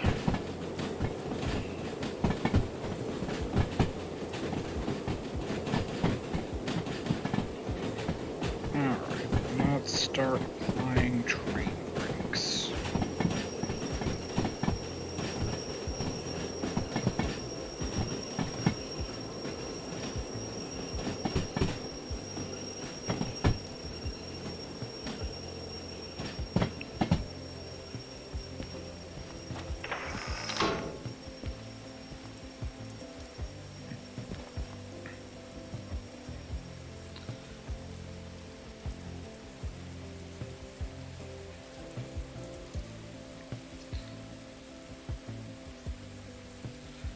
Alright, let's knock off the train brake.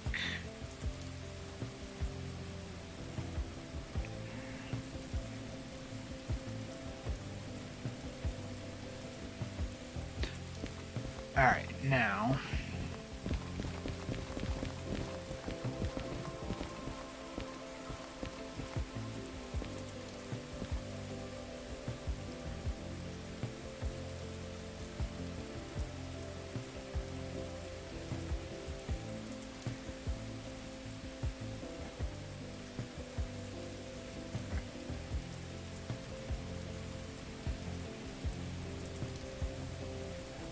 Alright, let's get it up to 6 and stop it there.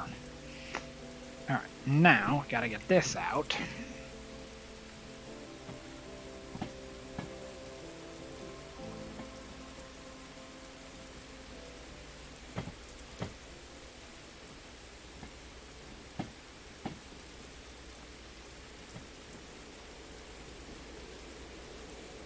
Six nine zero.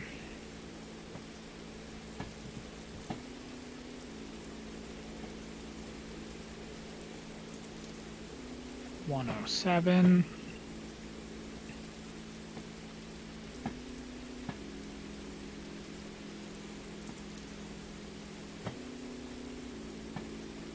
Zero four nine.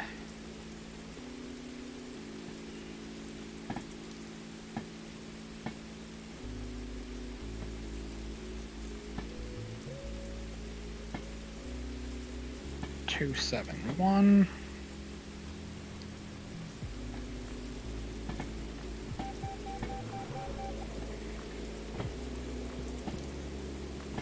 554. Oh, that was wheel slip. Well, it is raining. 469.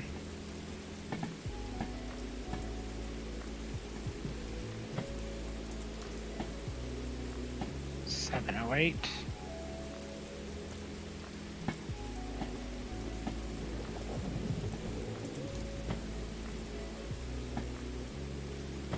160.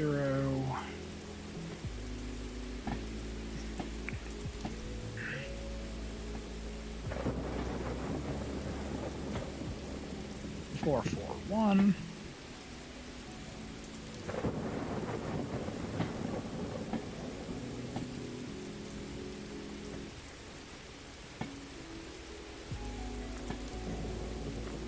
373. 3 cars. Should be 601, looks like. Nope, 681.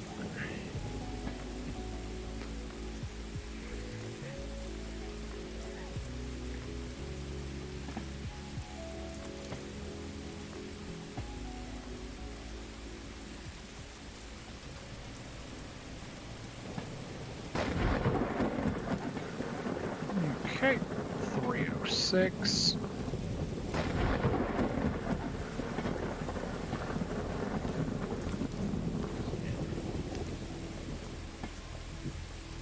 Alright, last car. 3, 4, 7.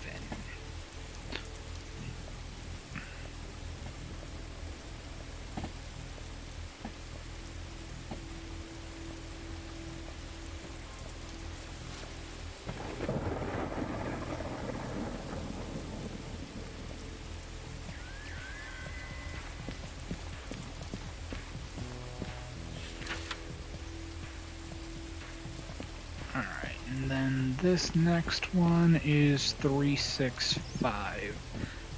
So that's going into G.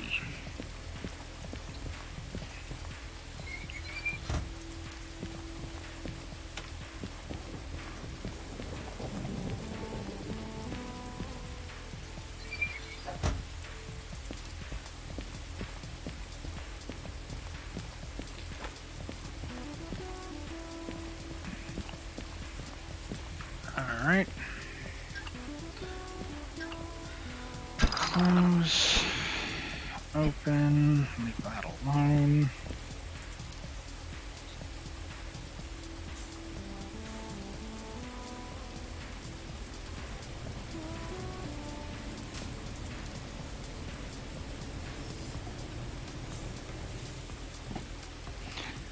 Alright, now the track is lined for, what is it? Track's lined for G, but it's not lined for G6. Not sure specifically which one G6 is, but we'll figure it out.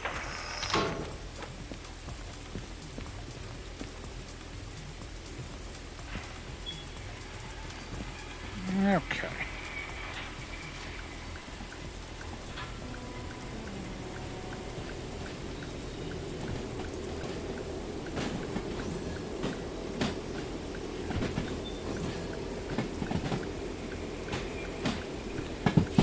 And then the other one's D5, which is all the way on the right. Or, no, it's on the left track on D. Because only 6 and 7 are to the right.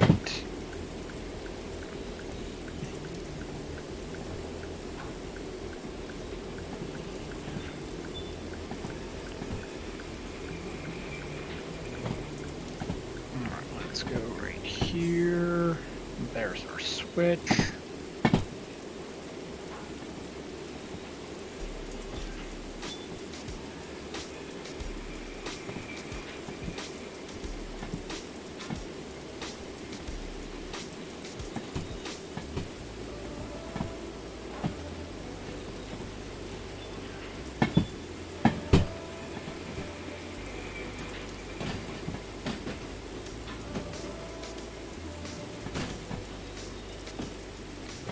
Hello, welcome to the stream. I'm currently working on switching cars. Now, let's apply some train brake.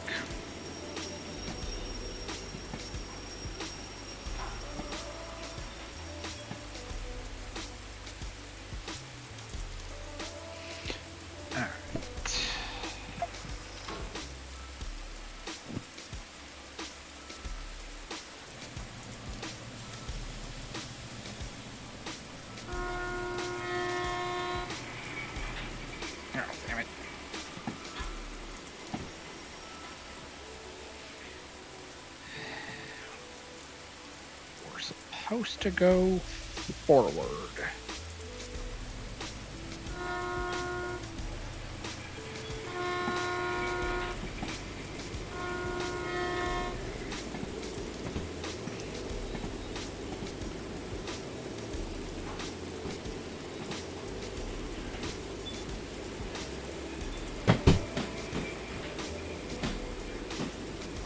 Alright, so we get these pushed back. Okay.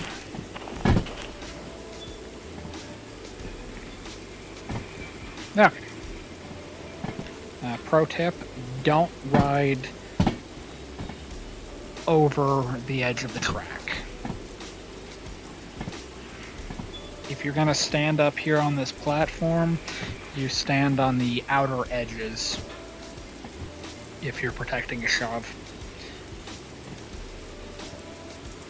The idea is if the engineer slams on the brakes and you're fouling the middle of the gauge,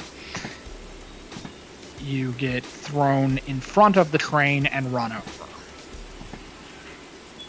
At least over on the side, if you get thrown off the front, you can roll over to the side and not get run over.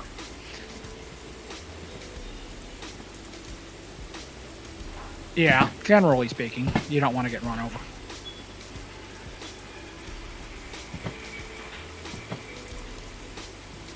So at least if you're here on the corner and you get thrown off, you can go off to the side. If you get thrown out right there into the middle, into the track, whether you roll left or right, you're getting run over. And that's generally considered a bad thing.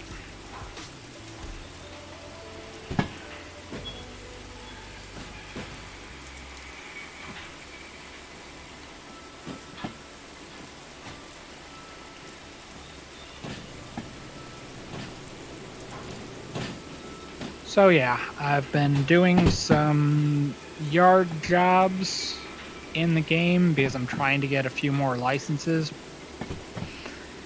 Just got Hazmat 1, and after I get done with this, if I do it quick enough, I should be able to get the DH4 and maybe Concurrent 2, but I'm not sure yet.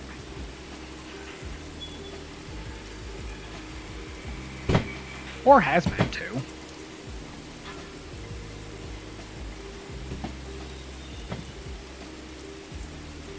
Yeah, it seems to be pretty good as long as you have the, like, you get better jobs with the Hazmat license.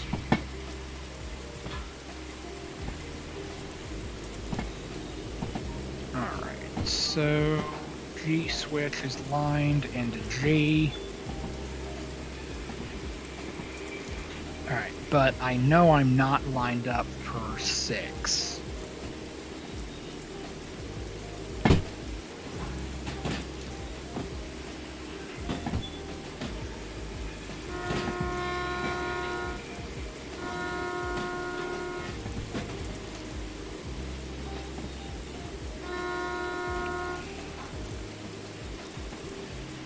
Now, realistically, I would have gotten off of the engine there and been standing there with a flag, but the rule book says you don't have to get off if there are no vehicles coming in the crossing.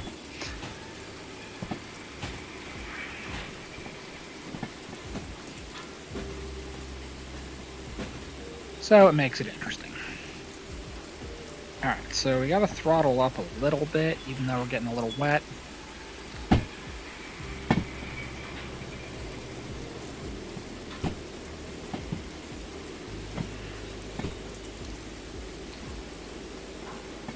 And then we gotta line that for that way.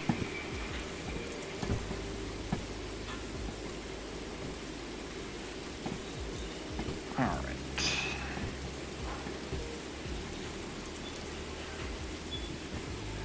Well, since I play, it's like I play Derail Valley probably the most boring way possible. Since I'm in VR, it's kinda like I'm actually at work. So I do everything like slow and safe and methodical. It should surprise nobody that I, decided to do realistic difficulty. Hello, welcome to the stream.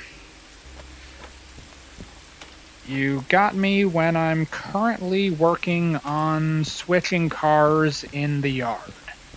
I did an earlier job where I moved around some car haulers.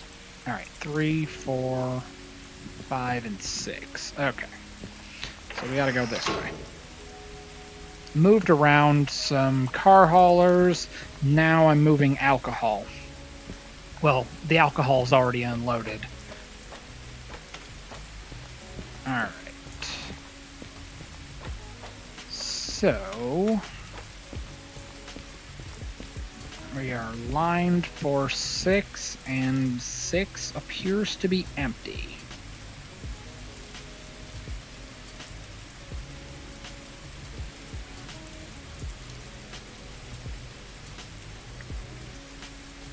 Alright. No, not that.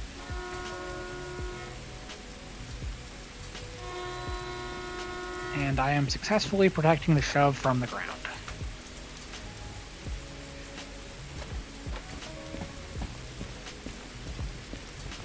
Alright. Yeah, I like realistic. From playing pretty much only in VR, except for when I was down in Georgia, and I only had my laptop. Aside from that,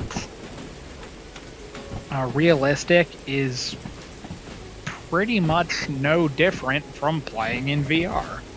Except you can't dash all that far, but that's nothing.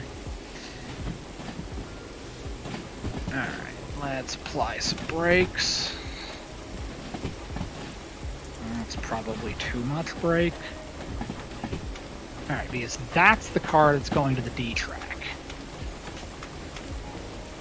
2 cars.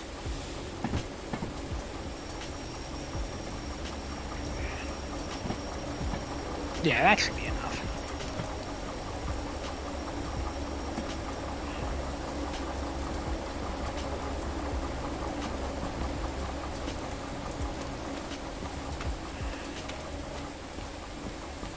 And spotted beautiful-ish.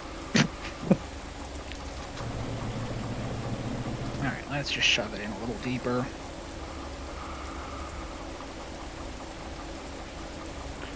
Alright. Now, even though the game only says to tie 1 handbrake, in real life it's 2 plus however many it takes. So, the loads that I work on, I will tie 2. But I'm weird.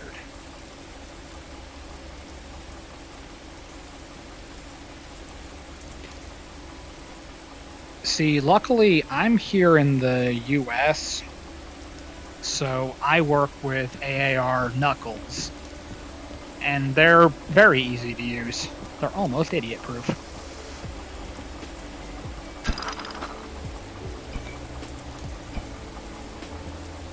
I can't even imagine what that process is like. Alright. So...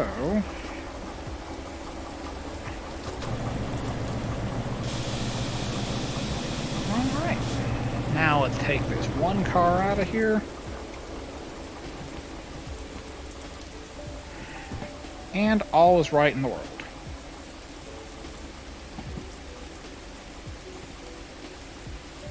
Yeah, I can do that in a little while.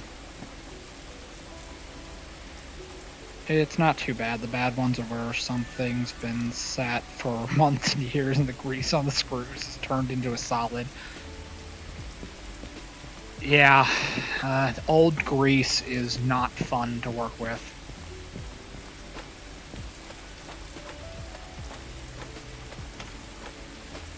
Although, oddly enough, even new grease is kind of a pain.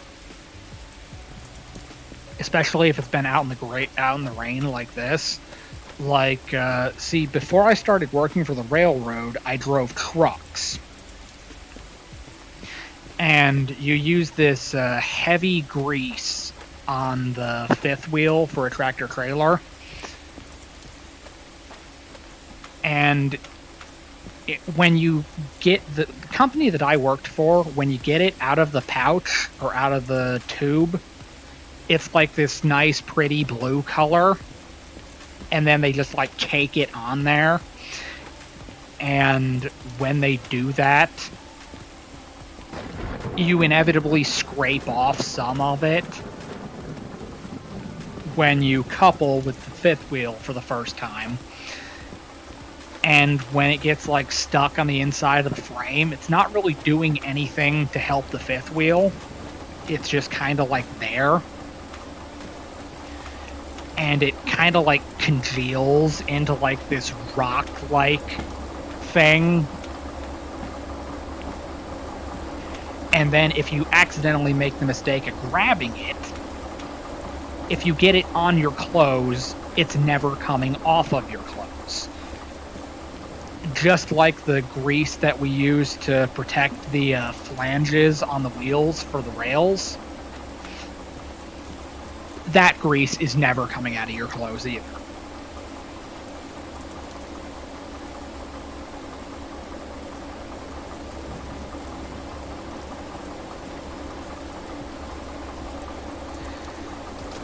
Yeah, I'm not even sure washing with degreaser is gonna help.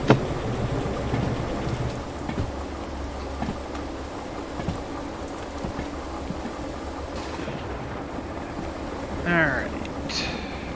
Both engines are on.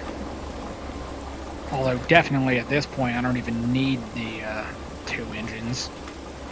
I stopped needing both engines after the load got emptied.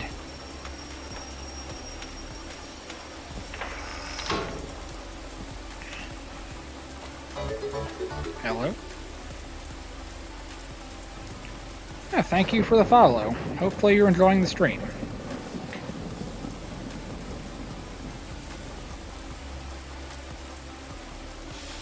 I might not be the most exciting of Derail Valley streamers because I do everything like slow, safe, kind of boring. It's almost like I'm actually a conductor in Derail Valley,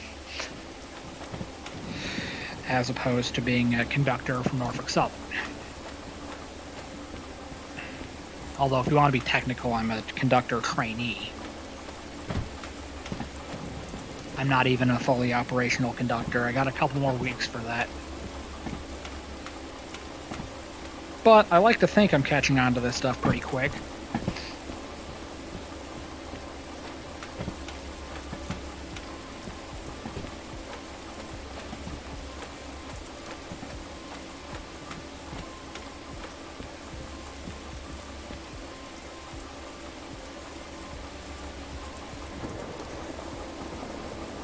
No, I haven't, but luckily nobody that I've worked with has died either.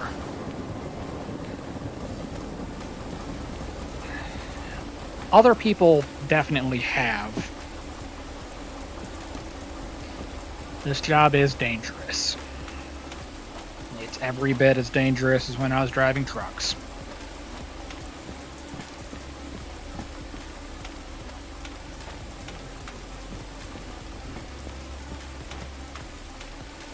Alright.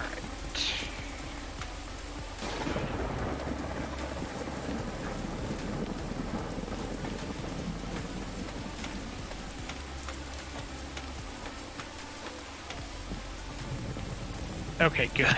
I was right. There are only 2 tracks over there, 6 and 7. So that means 5 is right here.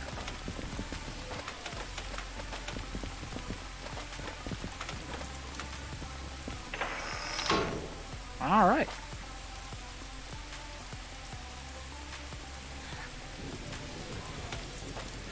So, I guess I'm not a bad conductor. I knew the area well enough that I accidentally found the right track.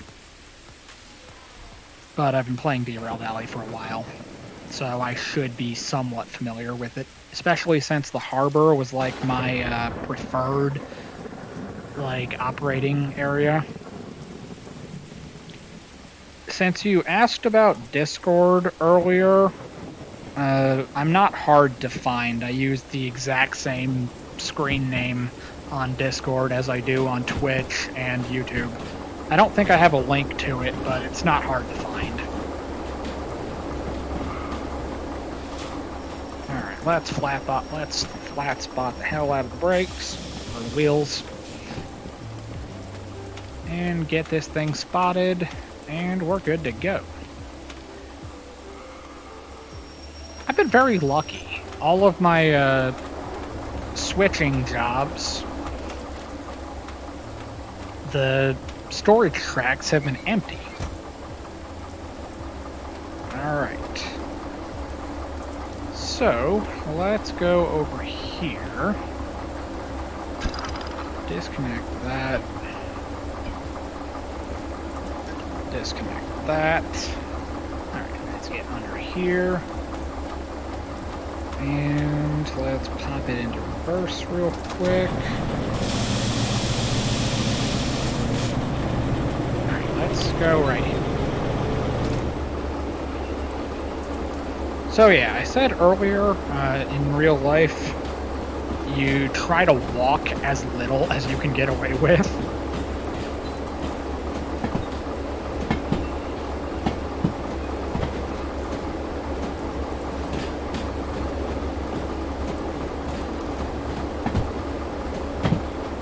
Yeah, that sounds about right. I've been lucky this time, and since I basically reinstalled my game when I loaded back in, the 2 shunting jobs I've done, the storage tracks were empty. They were both unloading jobs. Well, the very last car hauler that went into the G track, that one wasn't empty, but I shoved it in deep enough that it had no problems.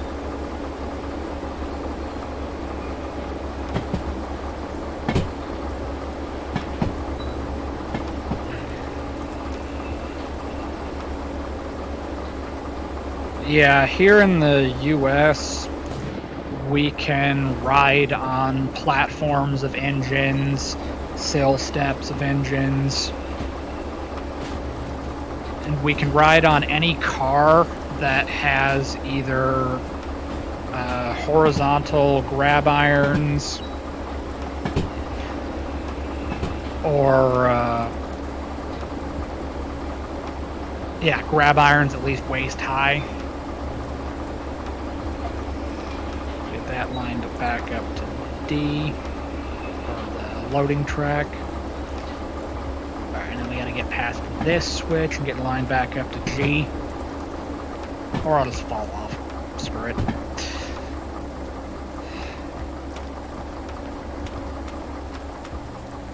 But with the way the cars are set up here in Derail Valley, like, we can't ride the flat cars. Yeah, mostly just the flat cars you can't ride. But the tankers, boxcars, gondolas, hoppers, you can ride on all of those with no problem.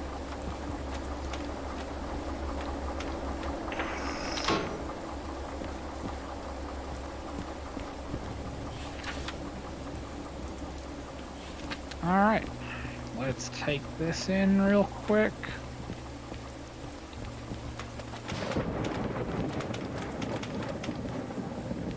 The thing is, I don't think I'll be able to get the DH4 until I clear my fees. Beat it with 100 minutes to spare. And I got 90 grand. Alright, let's see. What do the fees look like? It's gonna gonna be about 10 grand.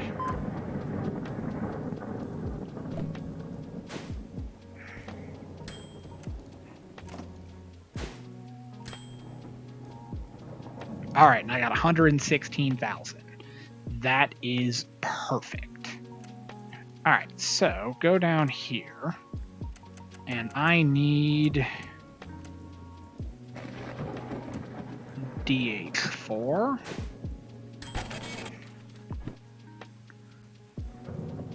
And 10,000 on the copay. All right, now I got 67,000 approximately. How about Hazmat 2? What does that cost? 130? Yeah, that ain't happening. All right.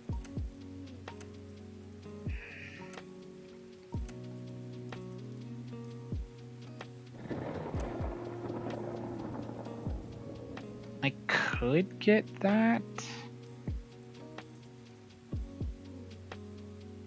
Might as well. All right.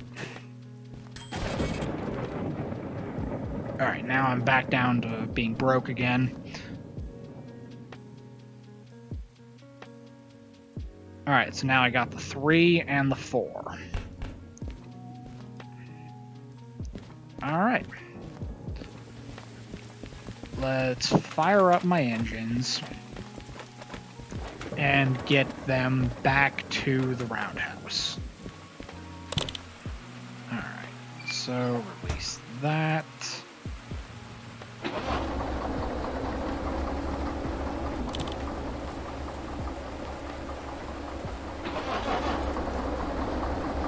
I shouldn't have done that, but...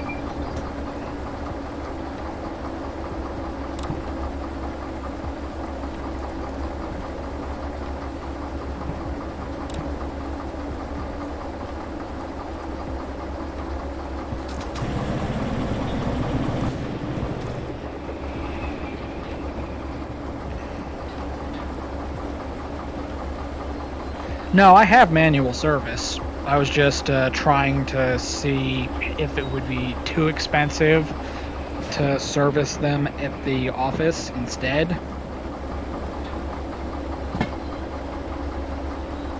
Now, when I get them back to the roundhouse, I'll manually service them now. It's going to be expensive either way. Alright, so I gotta hop off here.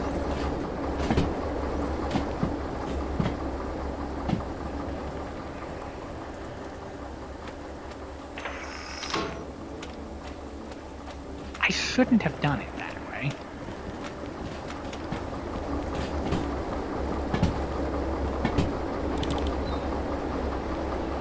This works. Alright, so now I have access to bigger engines. So basically I can log into, or I can start a sandbox game, or as someone on YouTube was nice enough to call it, the blow shit up mode.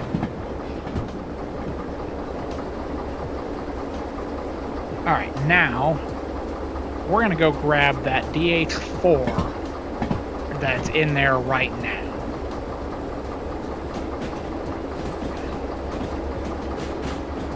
In fact, let's pull that out first so that I can get them all refueled simultaneously. Alright, so let's slam on the independent real quick.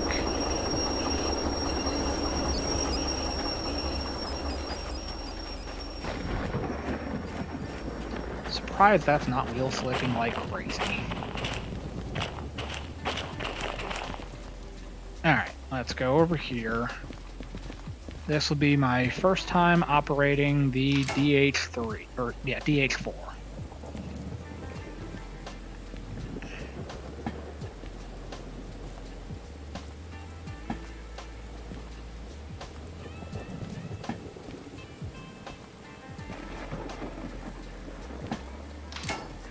Okay.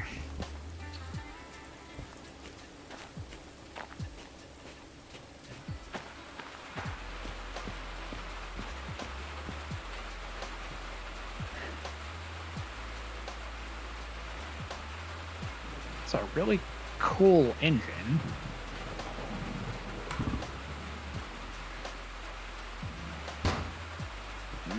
Okay.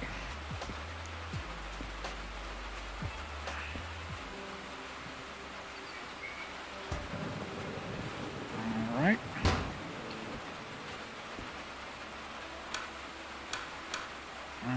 Where is the... Oh, it's up there.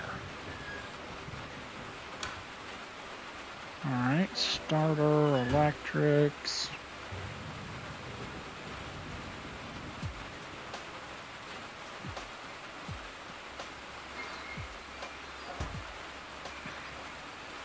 Nope.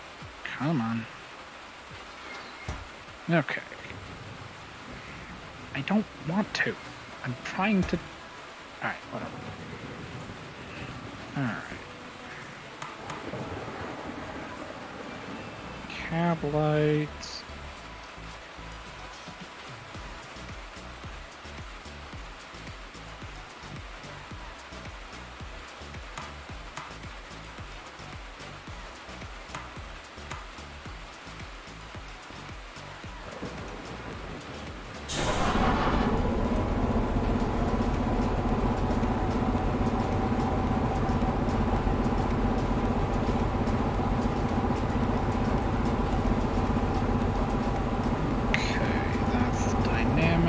Reverser.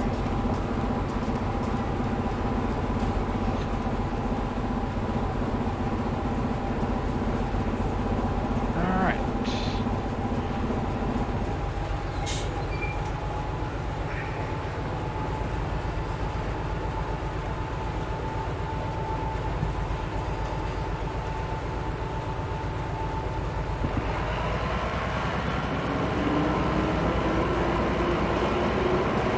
Nope, put that back.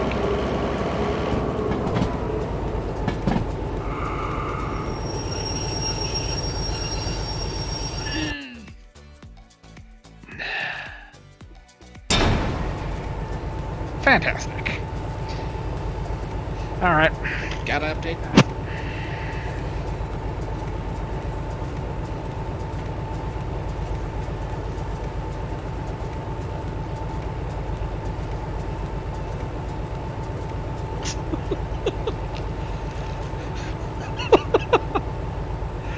Alright. Thank you for following. Hopefully you're enjoying the stream.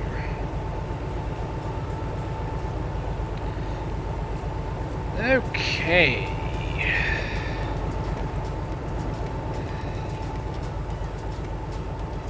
You know, they weren't kidding. You really do.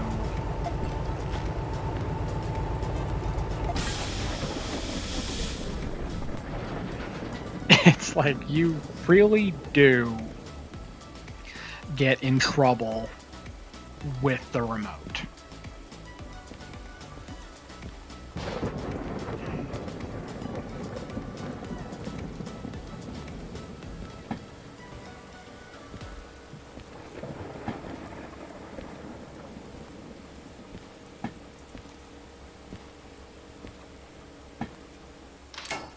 Alright, let's look at the status of it.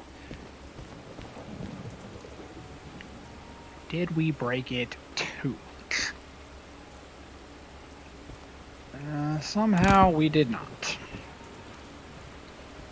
Alright, release the handbrake. Start it again.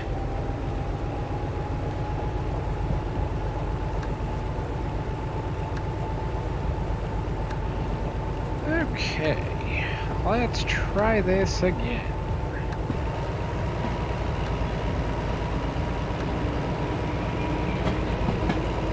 Alright, that's the tachometer. Alright, that's the speedometer. Okay.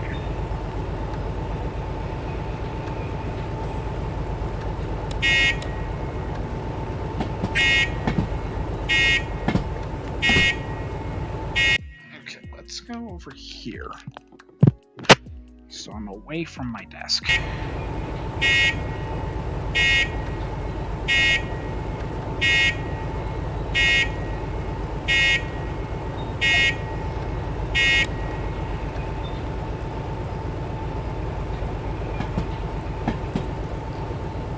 Okay.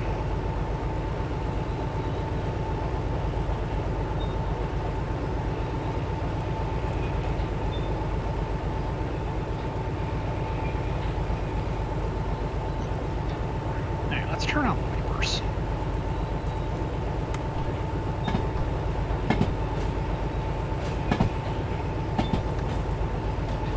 Alright, sand, train brake, dynamic brake.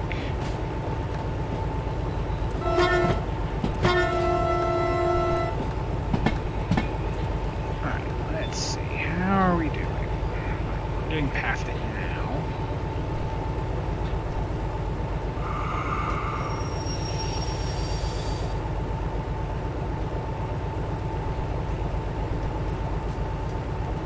Okay. At some point, I will figure out how to drive this thing. But it is not this day.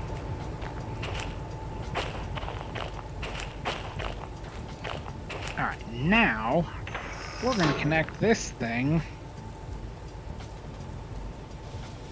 to my DE2s.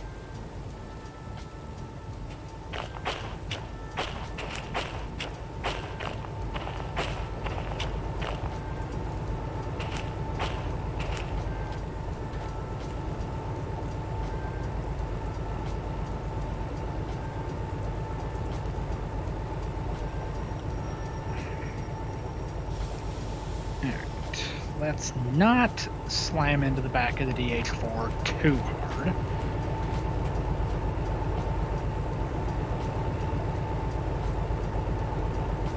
This should easily be worth at least 2 of these.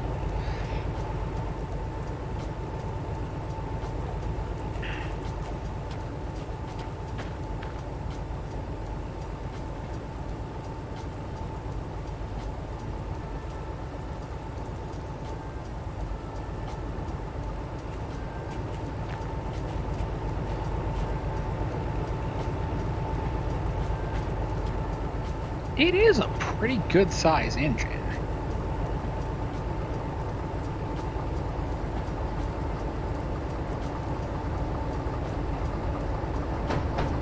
Okay.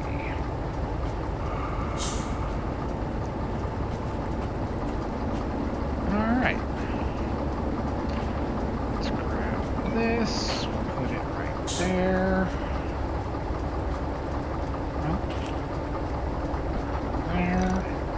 That. No, put that back. Grab this.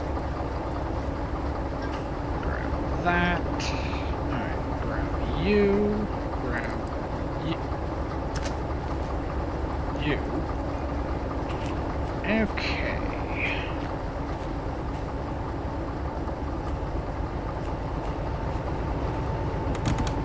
Okay.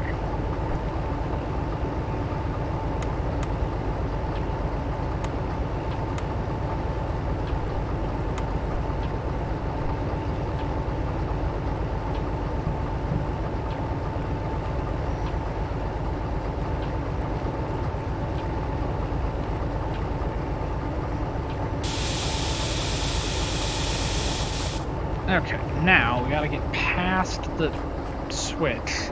Actually, we do not have to get past the switch.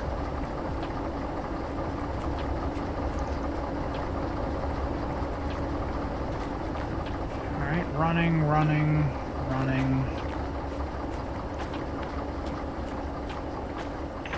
We are past the switch.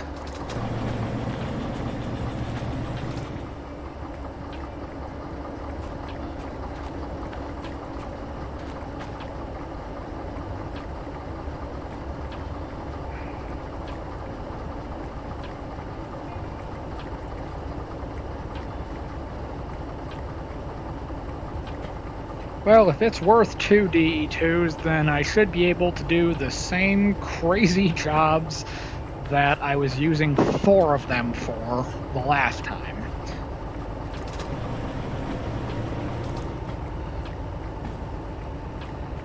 It really does look like the DE2's like big brother or something.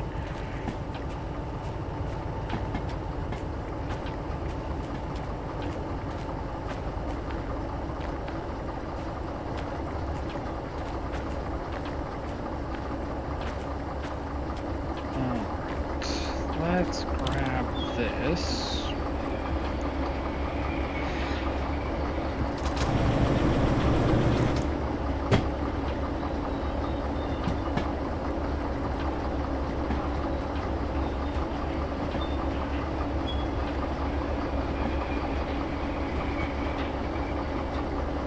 Alright, so get these backed up into the barn, get them refueled, repair the DH4 that I just slammed in the turntable. Why is it always with the remote control that I break stuff? I really should not be a remote control operator. Maybe it's for the best that it's going to be an entire year before I can take that class.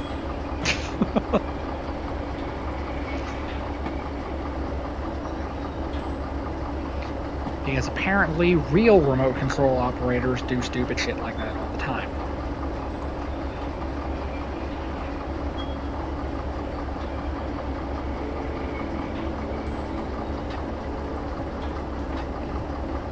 I do want to climb up into the cab. No, according to the DH4, I didn't damage it at all, but I caused it to derail by throwing it off the end of the turntable.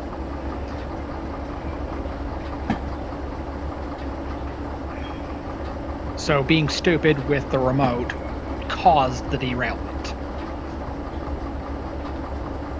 Realistically, we probably could have successfully backed it up back onto the turntable.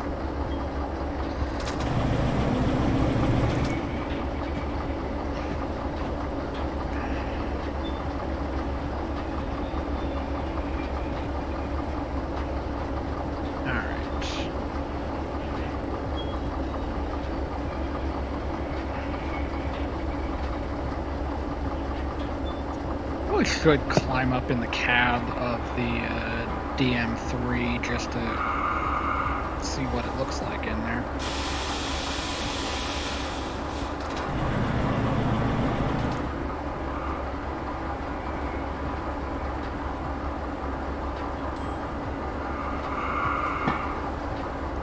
Okay. Remove that.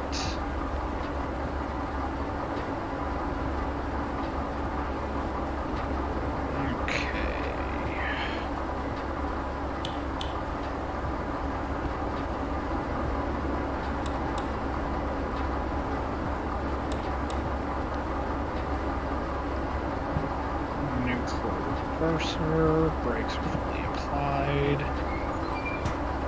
handbrake,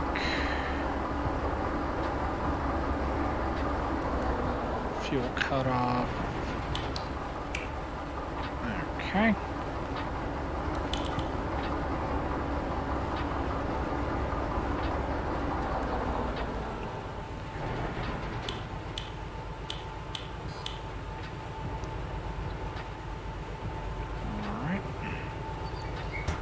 Fully apply that.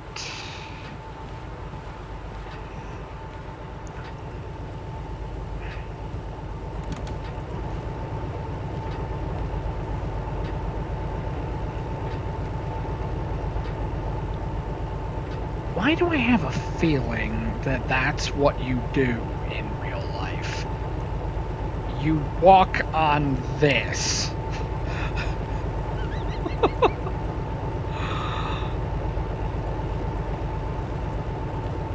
That's not sketchy at all.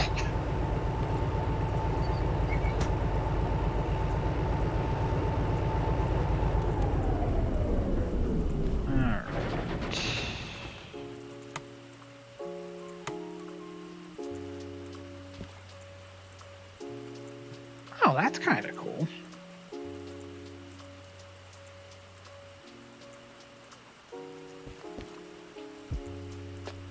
Alright, let's grab this. Electric starter.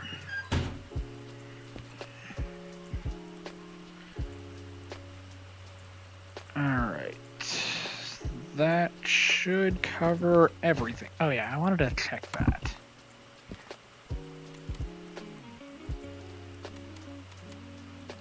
Those dirty bastards.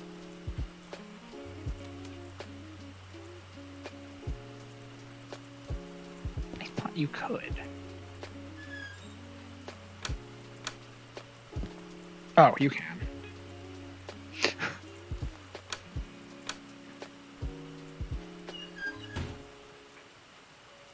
Okay, I was about to worry for a second there.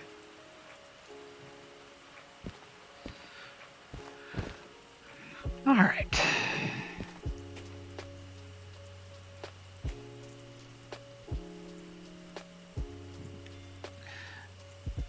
Yeah, with with the engines here in the US, we'd be riding on the platform on either end.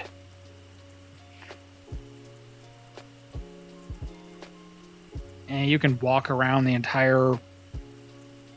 the whole platform on the engine. It's interesting with these because the doors are on like the sides.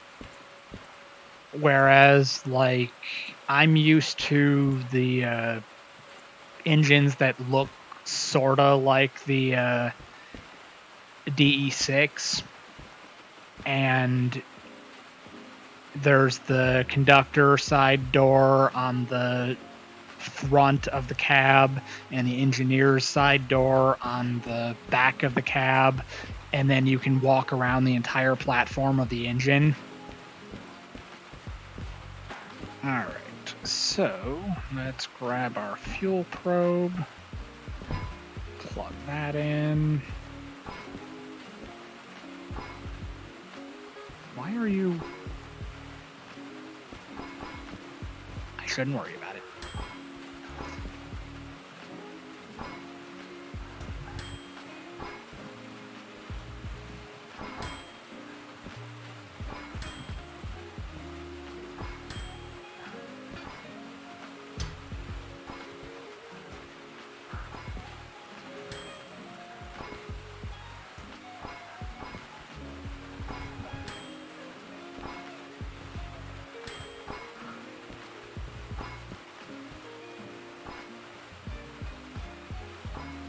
How far am I career-wise? I'm a little over halfway.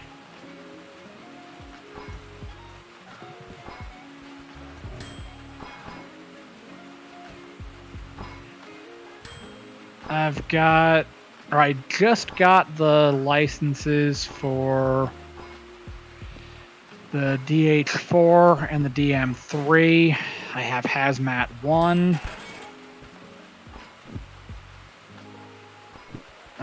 Concurrent 1, long 2.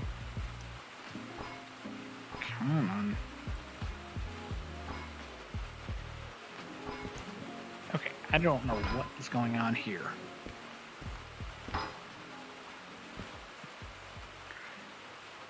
Alright.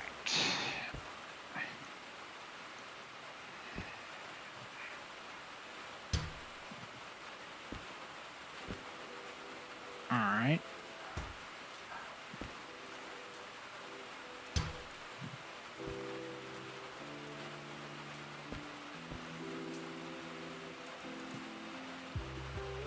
Alright.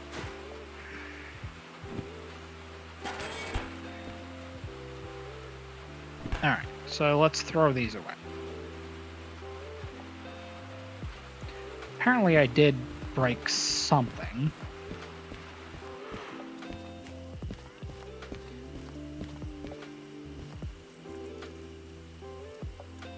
But not on 47. That's weird. I damaged the wheels on 24, but not really, because I paid $0. Alright.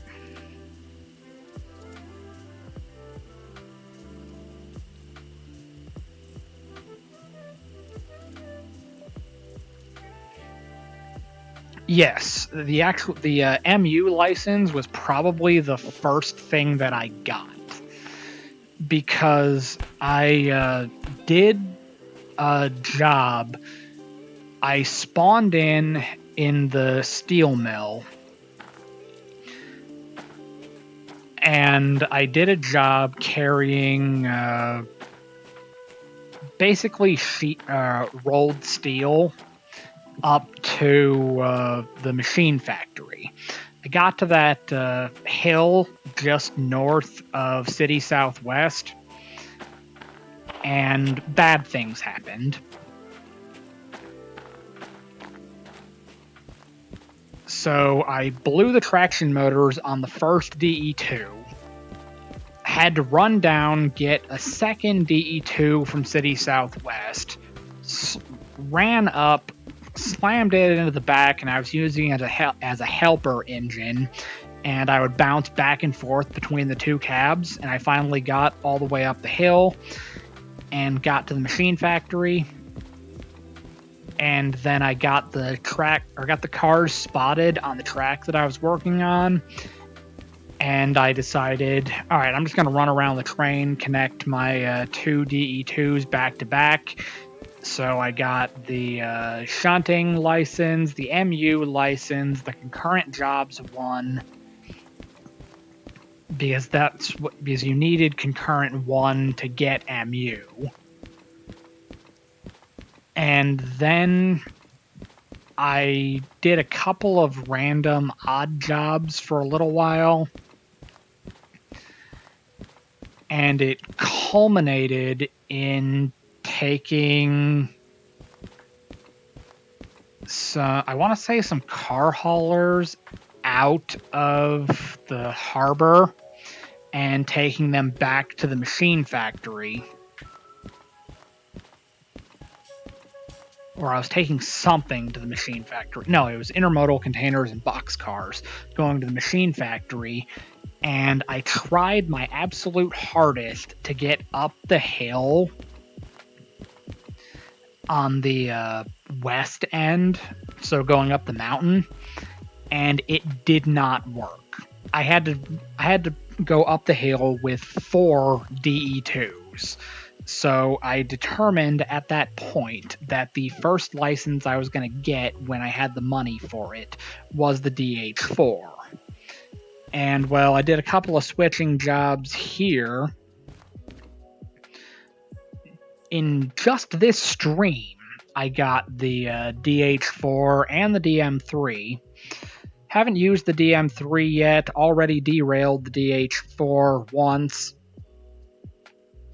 Yes, DE2 together are strong. Sort of. Alright, let's go. Alright. There's that.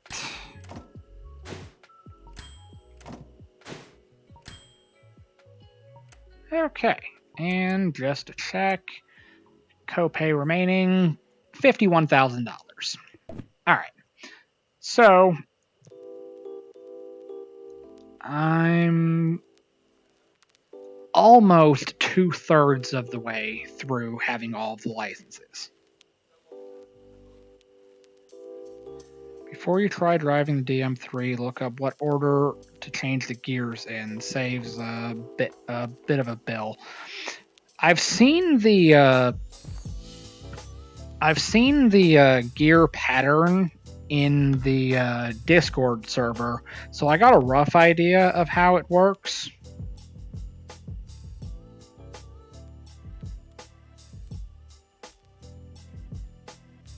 The DM3 looks like it'd be better in VR.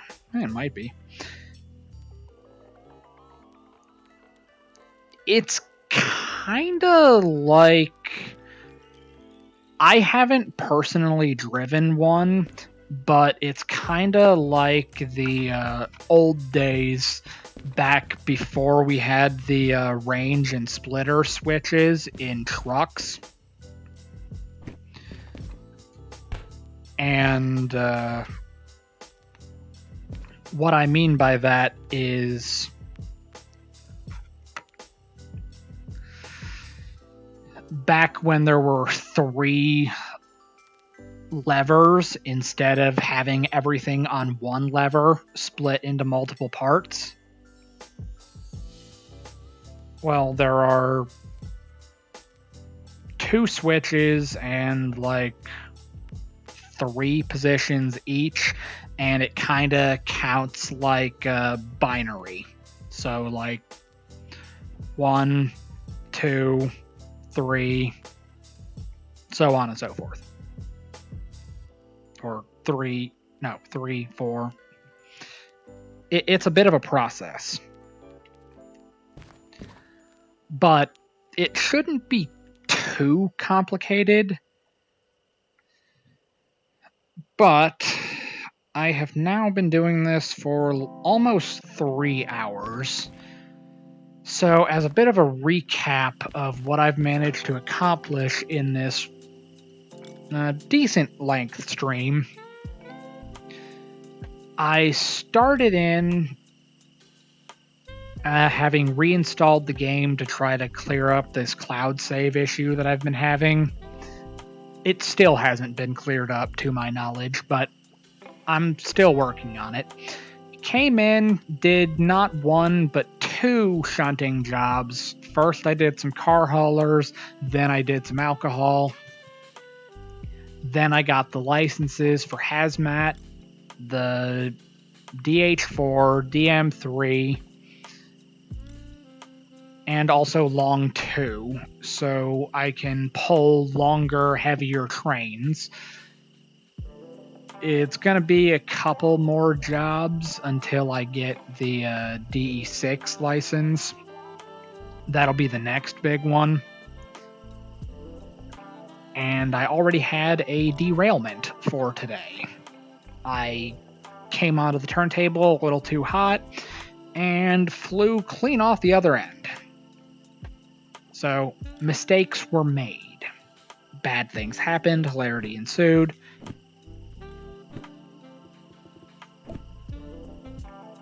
Alright, let's go right there. So yeah, hilarity ensued, and now here we are.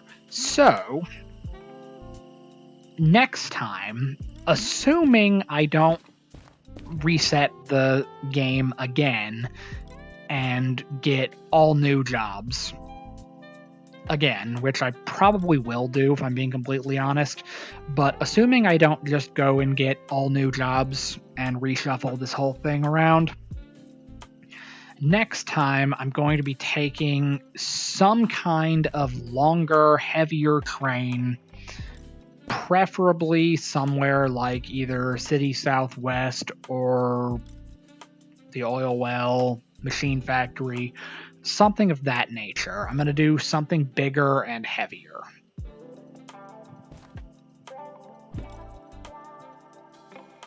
Like, that's an option. And since now I have a DH4 and 2 DE6 or 2 DE2s, in theory I should have enough combined power to be able to pull something sort of heavy-ish out of the harbor. And then, since I now have Hazmat 1, I should be able to get a decent paying hazmat job, and if I can get it going over the road, I can accomplish quite a bit. Alright, so since this has been going on for almost 3 hours, this seems like as good of a stopping point as any. So, this has been Derail Valley Simulator. Thank you all for watching, and hopefully you have a nice day. Let me save real quick. Overwrite save.